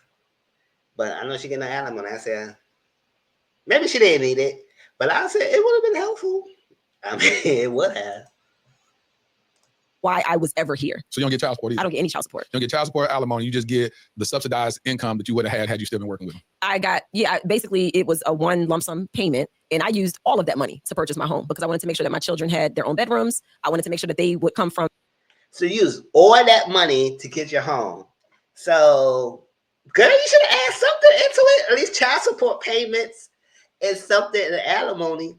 But you divorced, you get no alimony, no child support. It was that lump sum payment that you would have made when you was working with him, and you used all that money to purchase a home. Okay, that's fine. You purchase a home, but it's an upkeep, everything else. Maybe you should have revisit that prenup and revise a little bit more of it. But this is what she said. Y'all, if y'all want to watch this, what y'all think about this? You think this is a good idea or not? And what you would say about this? Their home, which I created in Potomac, but I wanted them to come to this new home and still feel like it's home. It still feels safe. It still feels like mommy. It's cozy. And I wanted to find the perfect place for that. And I was able to, thank God. And then I was working in radio, and then I have my essential oils company, Millie Essentials. So I'm using the money that I make from now just that company, because I actually left radio so I can have more time with my kids. They were having a little bit of a rough time in between with the whole transition, and I did not want them not waking up to either parent. So in essence, what happens is when they're with me, they're waking up to the sitter who I had to have while I did radio, because I did morning radio. So they were only waking up to me on Saturday and Sundays. So like I would come home from work and then I'm with the kids the whole time. But then when they're with their dad, they're waking up to the nanny most times. So sometimes, but most times. So I sat back and I thought about it, and I was like, my children are not waking up greeting either parent in any instance. So I had to make the decision, and my kids are homeschooled. I was like, you know what? I'm going to step out on faith on this one, and I'm going to just focus on my company full time, and I'm focusing on my children, because right now, these years, I can't get these years back. I can't get any years back, but these years especially are important. And I want to make sure that I am very present in their life and make sure that they feel safe and they feel heard and all of those good things. So I left radio. And then, I did not want to fight him. I didn't want to fight him for something that he felt was so valuable, which was his money, which was the reason that he said he would never get married. So I didn't know. So some people really in their mind think that I walked away with half his wealth. They think that I walked away with a bag. And I'm like, no. And I have no problem with living within my means. Like I have never been a person who was so, I did not define myself by what I had or what I had access to. If I have access to and I'm able to do, I will do. But if I don't, I can still live just as great of a life within my means, and I have no problem with that. So I commend you too. I commend you if that's what it was. It's like, yes, I don't want people to feel like I'm after that money too. Because I said, listen, I could be bad all by myself. I was doing it now. I could do it in the future. So if I come across someone who has money, I don't want them thinking I want that money. But I'll say, I'm not going to come after I spend the years with you without nothing. We can make an agreement like she did. It's like that. They come up with something. But no, I don't need your wealth. I don't need that. Because it comes all in the money, and people turn monsters when it comes to their wealth and finance. So, you look back and you were living in a 12,000 square foot house, and now you live in what? How many square foot? It's a little over 5,000. Okay, so you still got a big old house. So, I was trying to make a point here. It It's didn't go simple. nowhere. It's still a point though, because it is a drastic lifestyle change, you know? I thought you about to say, I live in a 2,500 square foot or 1,200 little condo. Oh, no, I still need my space now. But no, but I'll tell you, as far as the flexibility, like for me, travel is major for me. So I'm like, my children are accustomed to traveling. I'm still gonna travel with my babies. I'm gonna make sure that they still get their trips. You I just just came got back back from from Aruba Aruba. for Yeah. Chase's birthday. Yeah. We travel. My children believe that birthdays belong on beaches. So you cannot tell them otherwise. So for Christopher's birthday, we were in the Bahamas. Melani's birthday, we actually went to Canada for her birthday, but because she really wanted to go to Canada. So what's wrong with Miami? But They we can't go went, Miami Beach. They can't go. we did that too. Y'all do that just on weekends. Right. My mom lives in Florida, so we do that. But yeah, we went to Belize. So I'm like, my children are accustomed to traveling. I'm grateful that I'm still able to do that for them. But people like literally will comment on my page and they think that Chris is paying for those things. They think that my ex is paying for it. No, I'm buying them tickets. I don't have to fly first class as long as me and my four kids, the four of us, me and my three kids can get on the plane. We flying Southwest. It's what is it? The fares that be like low. We ain't got to worry about choosing those seats or paying for no bags. I don't mind doing. I just move and I flow. I don't mind. Like I don't feel any type of way. I never allowed my identity to be associated or attached to what I had. You know. So and I still have everything I need. I mean, it's crazy that people assume that Chris will pay for everything because she was tied to him. I said it could be nice if he was helpful in paying for the tickets and everything. I said no. If I want to take a trip to my kids, it's my time with the kids, and I want to pay for it, let me pay for it. And I just, like she said, live within the means. I don't have to do first class. I could just do regular seats. My kids gonna get what they want, and they're gonna get their trip, and it is what it is. But it's not always tied to a man's money. The woman's livelihood is not always tied to the man's money. It could be helpful, but it's not always thinking because they attach to a man that their livelihood is always towards that man's finance. We get ready to wrap up. I know a lot of people are curious. What type of man do you want now? And does he have to be a high-earning man? He doesn't have to be a high-earning man. I never needed that. What I need is to continue to develop who I need to be for me. And I say that wholeheartedly because I believe that in my youth, when I decided what type of man I thought I needed, it was a lot about what I lacked. And now I just don't believe that any of us should live in lack. So I want to become everything that I need, and I will meet the person that aligns with that. Like, I don't think that I can't really paint a picture for you as to what type of man would be. I just know when I meet him, I will know. Usually they say the man knows first. So when I meet him, he will know, and then I'll catch up. But you're saying finances ain't a part of it. No, really? No, honestly, it's not. It's not. It's just not for me. And especially because I've lived a life where finances wasn't an issue. So at the end of the day, I can live and I can tell you I've seen both sides of it. And for me, what's most important is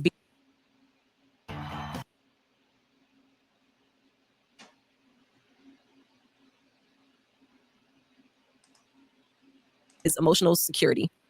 Financial security is just an added bonus, but the emotional security, I need to know that I am heard. I need to know that I am validated in what I feel. I don't ever want to live a life where I'm so in my head where I really feel like I'm losing my mind. I'm going crazy. And I'm just like, damn, like dang, whatever I say, I did so good.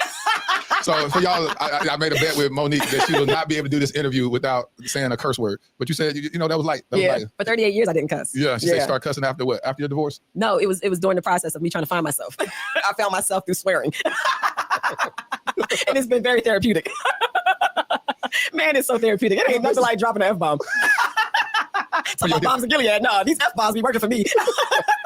You said something before recording. I said, remember that. What was it? I said something about a profession of a guy, the job title. Oh, yeah. What'd you say about job title? I don't care about the title. You can be a gym teacher. At the end of the day, if you treat me in a way where I feel safe to be soft and you give me something to submit to, you give him, like a man has to have vision in order to lead. So if you're a man with a vision, you could be a man that is a professor that is pumping gas. You can have a vision at a gas station of what you know your life can be. And that's the beautiful thing about relationship is that when a man has a vision, women, we're incubators. We're going to bring that vision to life. We're going to give birth to that baby. So you tell me you would give time to that person? Because Absolutely. It sounds great if you got a chance to experience that love in due season. But on the initial, hello, Monique, hey, he shoot a shot at you. You were at the airport and a TSA agent was like, hey, and approached you and asked you for your number, whatnot. Would you be open to giving it to him? Because you're seeing his profession straight up. Right. You're seeing someone else's profession, depending on where you met him at the UPS store or the post office, and they holler at you. Would you be open to engaging in dialogue? I'd be open if I feel like there's a connection that can potentially be something. So you gotta feel it. Yeah, of course I have to feel it. And it can't just be how you look or what you do. And honestly, I don't even like asking people what they do because there's a saying that you want to know what people do so that you can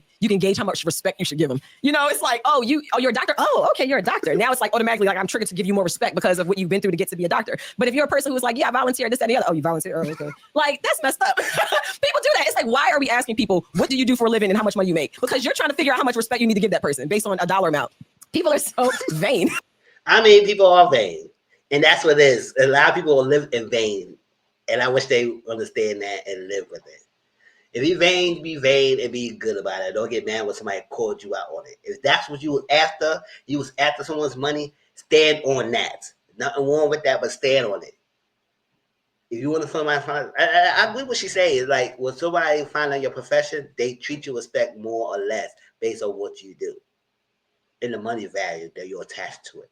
So you say yes, people will respect a person who's a lawyer or a doctor or something like that who make that large sum of money. And I said, oh, but when somebody's like less than that, I said, oh, whatever. But I wish people would get out of that vagueness and live in the groundedness and everything. But not saying it's lower your standards. Have your standards. I'm not saying I wish people get out of the vainness and not always equate it to a money value when they find a potential partner. But you need to still have your standards, who you want.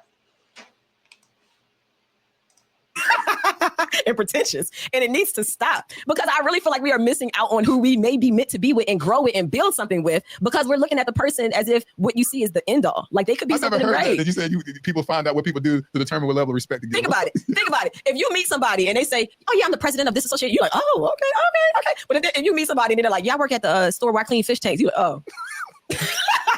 Oh, you clean fish tanks, but you may not know that fish tank might be in Dubai's Twin Towers or something. Like they could be making bank, but because they tell you they clean fish tanks, you already in your mind said you do not deserve my respect because you around here fishy. You out here fishy. You clean fish tank, boy. I don't want you to clean your fish tanks, but yes, people do prejudge based on what you do. So whenever you come up and you say something, people have the preconceived notion of certain jobs demands certain respect, or not even respect.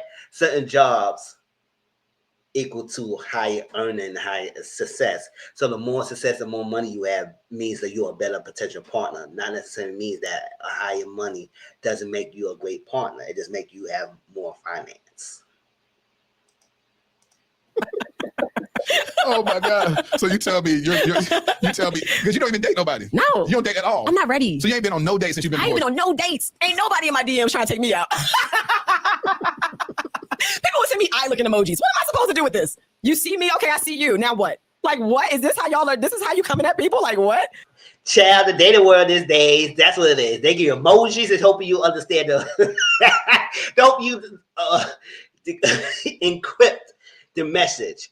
I emoji say, I see you, I want to get to know you. It has a whole little meaning with emojis and little words like that. Back in the days, you had to do words, you had to give letters, you had to do this because there wasn't much technology. Now technology is advanced.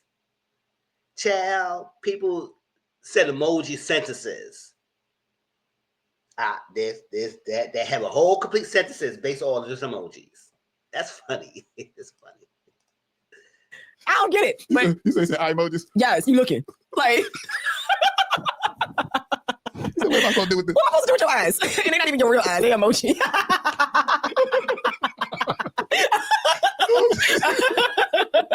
So fellas, make sure that's not your approach with. Make sure that's your approach with Monique. Sitting the eye just ain't gonna do. Oh man, then you got the ones that just be. Oh man, I've had some very interesting DMs. Then you got the ones that's just trying to affirm you, and I just be looking at you skeptical, like you're just trying to say everything that you done watched in the interviews that you know I need or looking for, and now you are a beautiful queen, and you're a mother who deserves to be praised. And what church you going to? Like, what are you talking about? Oh my goodness, people are funny, man. Try, Monique. They try their best. They try their best to try to open up the door of opportunity to have a conversation. That ain't the way to do it. That is not the way to do it. We ain't gonna tell you how to do. Tell you to tell them. They just need to figure that out. That's the mystery of it all. How can we support you? Oh my goodness, y'all can support me by buying some of these essential oils I be selling. No, I have an essential oils company that I love. It's called Mila Eve Essentials, and that's the diffuser with Say so fast. Say the name again. Mila Eve Essentials. Spell it. MILA. MILA. EVE. Essentials. Okay. ESSENTIALS.com. And so what she did, she done came in here and brought her diffuser. She traveled around with her diffuser. She done put it up. So it smells amazing in here. Does. And then she got these oils or whatnot. And I told her she got to leave me some of this stuff because it's absolutely amazing. Yes. And what's the website? It's shopmilaeve.com or milaeveessentials.com. So I'm doing that. In the process. I've been writing a book for the past 2 years on my whole entire spiritual journey. What I've learned, the outlook on life that I now have. I love that there are versions that of every people. Do y'all buy the Mila Eve Essentials? People said. Some people I've seen saying it was good, but I haven't purchased it. Maybe I should try it. Get a diffuser in here. It diffuses us to give the energy, the air of energy, right? But tell me, if y'all bought the product, do y'all like it? Do y'all enjoy it? Everyone has a different version of yourself that you're trying to elevate to so that you can then receive everything that you desire. So many people just want, but they don't want to be the person who can receive. So it's like changing that whole perspective. So I'm really excited about that project. And yeah, I do a self-challenge series on my YouTube channel. My YouTube channel is called Tea with Monique. And it's been a nice outlet for me. And if it helps other people, wonderful. Good. But yeah, I'm in a really good space. I have my days where the emotions are so heavy because when you go through life and you have stored up so much that you didn't deal with, sometimes it just comes out at moments where you're not expecting it. And it's like, why am I feeling this? What is triggering this? Hold up. And you had this moment recently, and I said I want to touch on that. Yeah. So yeah, I just did a preacher close. We're about to close, but we're going to close again in a little bit. Okay. I want you to touch on that real quick. Yeah, I feel like, and I talk about this even in my writing, a lot of times the topic of removing yourself from this physical plane is such a taboo topic, right? But a lot of people feel like they're so alone because they can't even speak the words of, I can't take it anymore, because they're fearing that somebody will then think that, oh, you need to be in a mental home, or you're at risk of this, that, or the other, when really it's just an expression of what you feel in that moment. And a lot of times when you are elevating in life, you're experiencing sort of like a death. You're experiencing a death of that version of you, and you're in mourning of the person that you used to be because you were accustomed to being that person for so long. And now you're stepping into this new version of yourself that is unknown, like a new baby coming into the world. And you're like, I'm in between who I used to be and who I'm going to be. And I feel very lost, and I'm shedding, and the shedding feels so great that it feels like I don't want to be here anymore. But really, it's not that you don't want to be here. It's that past version of you you've outgrown, and now you're shedding out of that version and you're stepping into this newness, and it's scary because it's unknown. And I feel like if a lot of people had that ability to be open and share those thoughts and feelings openly and not feel alone, a lot of people would still be here today. So for me, I have my mom. She has been my rock, and she reminds me every day of, this is what you asked for. This is, you asked for God to open these doors for you. You asked for God to create this new life for you. You asked for God to allow you to walk in your purpose. So every day, that's what you're going through. You're clearing out everything so that you can have everything that God is wanting to give to you. But it can be such a process where the weight is so heavy and you're trying to heal. But the thing about healing is that you have to feel those emotions and not try to discard them. You have to go through it. And it's like last week, I had like 2 or 3 days where I just felt so down. I felt so depleted. Your connections to the past are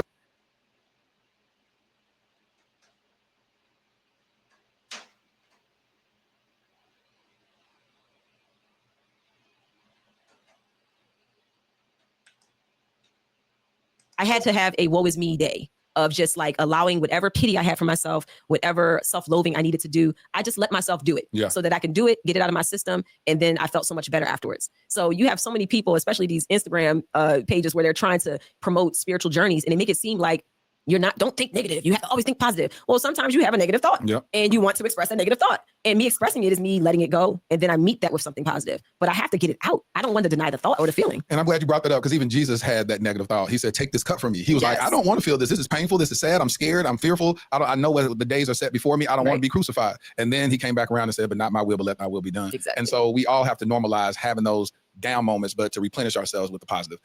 Listen, I want everybody to go out. There's going to be a link in the description for people to support these amazing. What's that that I smell right now? Oh, right now you're smelling. It's called Fresh Home Scent, bergamot, and lemongrass. It's all mixed? Yeah, I like to mix. I'm a scientist in my kitchen. I always come up with different recipes so that every time you walk past, you pick up on a different scent. It's nice. I never like diffusing just one thing. I like to make combinations. And also, you mixed it up when you put it inside.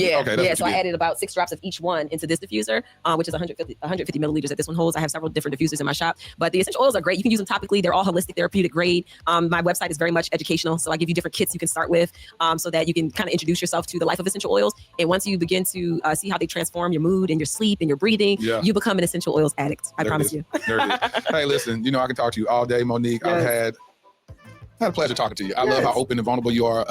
And yeah, divorces, that moment that you had about, how you felt filing for divorce and all that, that moment I resonated with. And I want to just give you that moment. I didn't want to interrupt it. I just want you to process that moment and be in it. And we ain't rushing nothing. So let that moment be that moment. And I think that was felt across the world. It was felt across the world. So, hey, y'all give it up for my homie, Monique Samuels, y'all. Stay.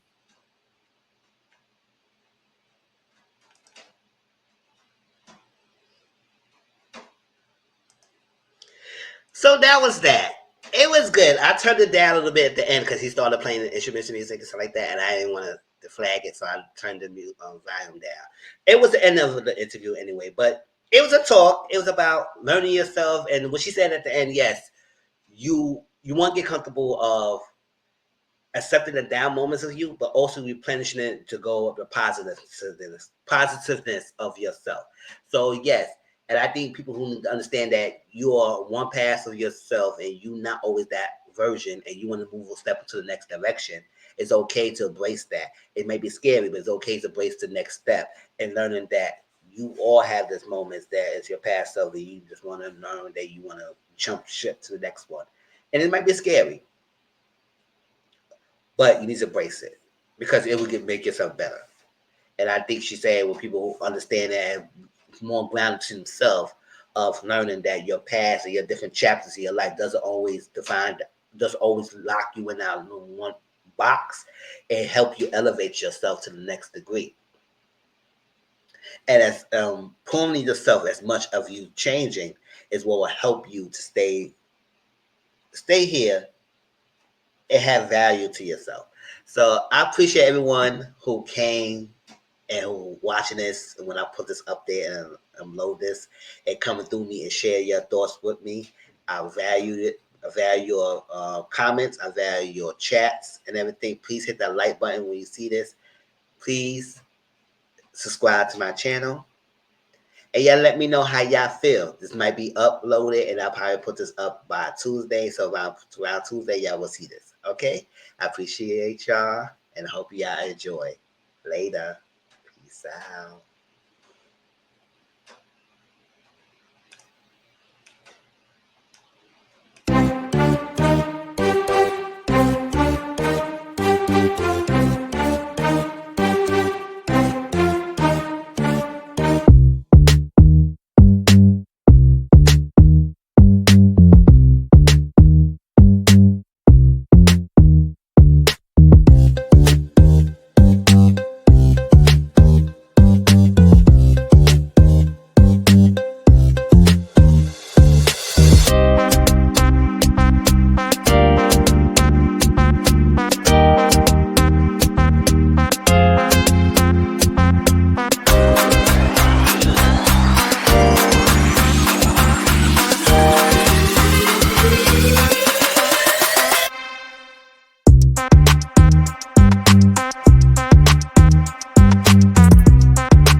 All right, later, y'all. Peace out.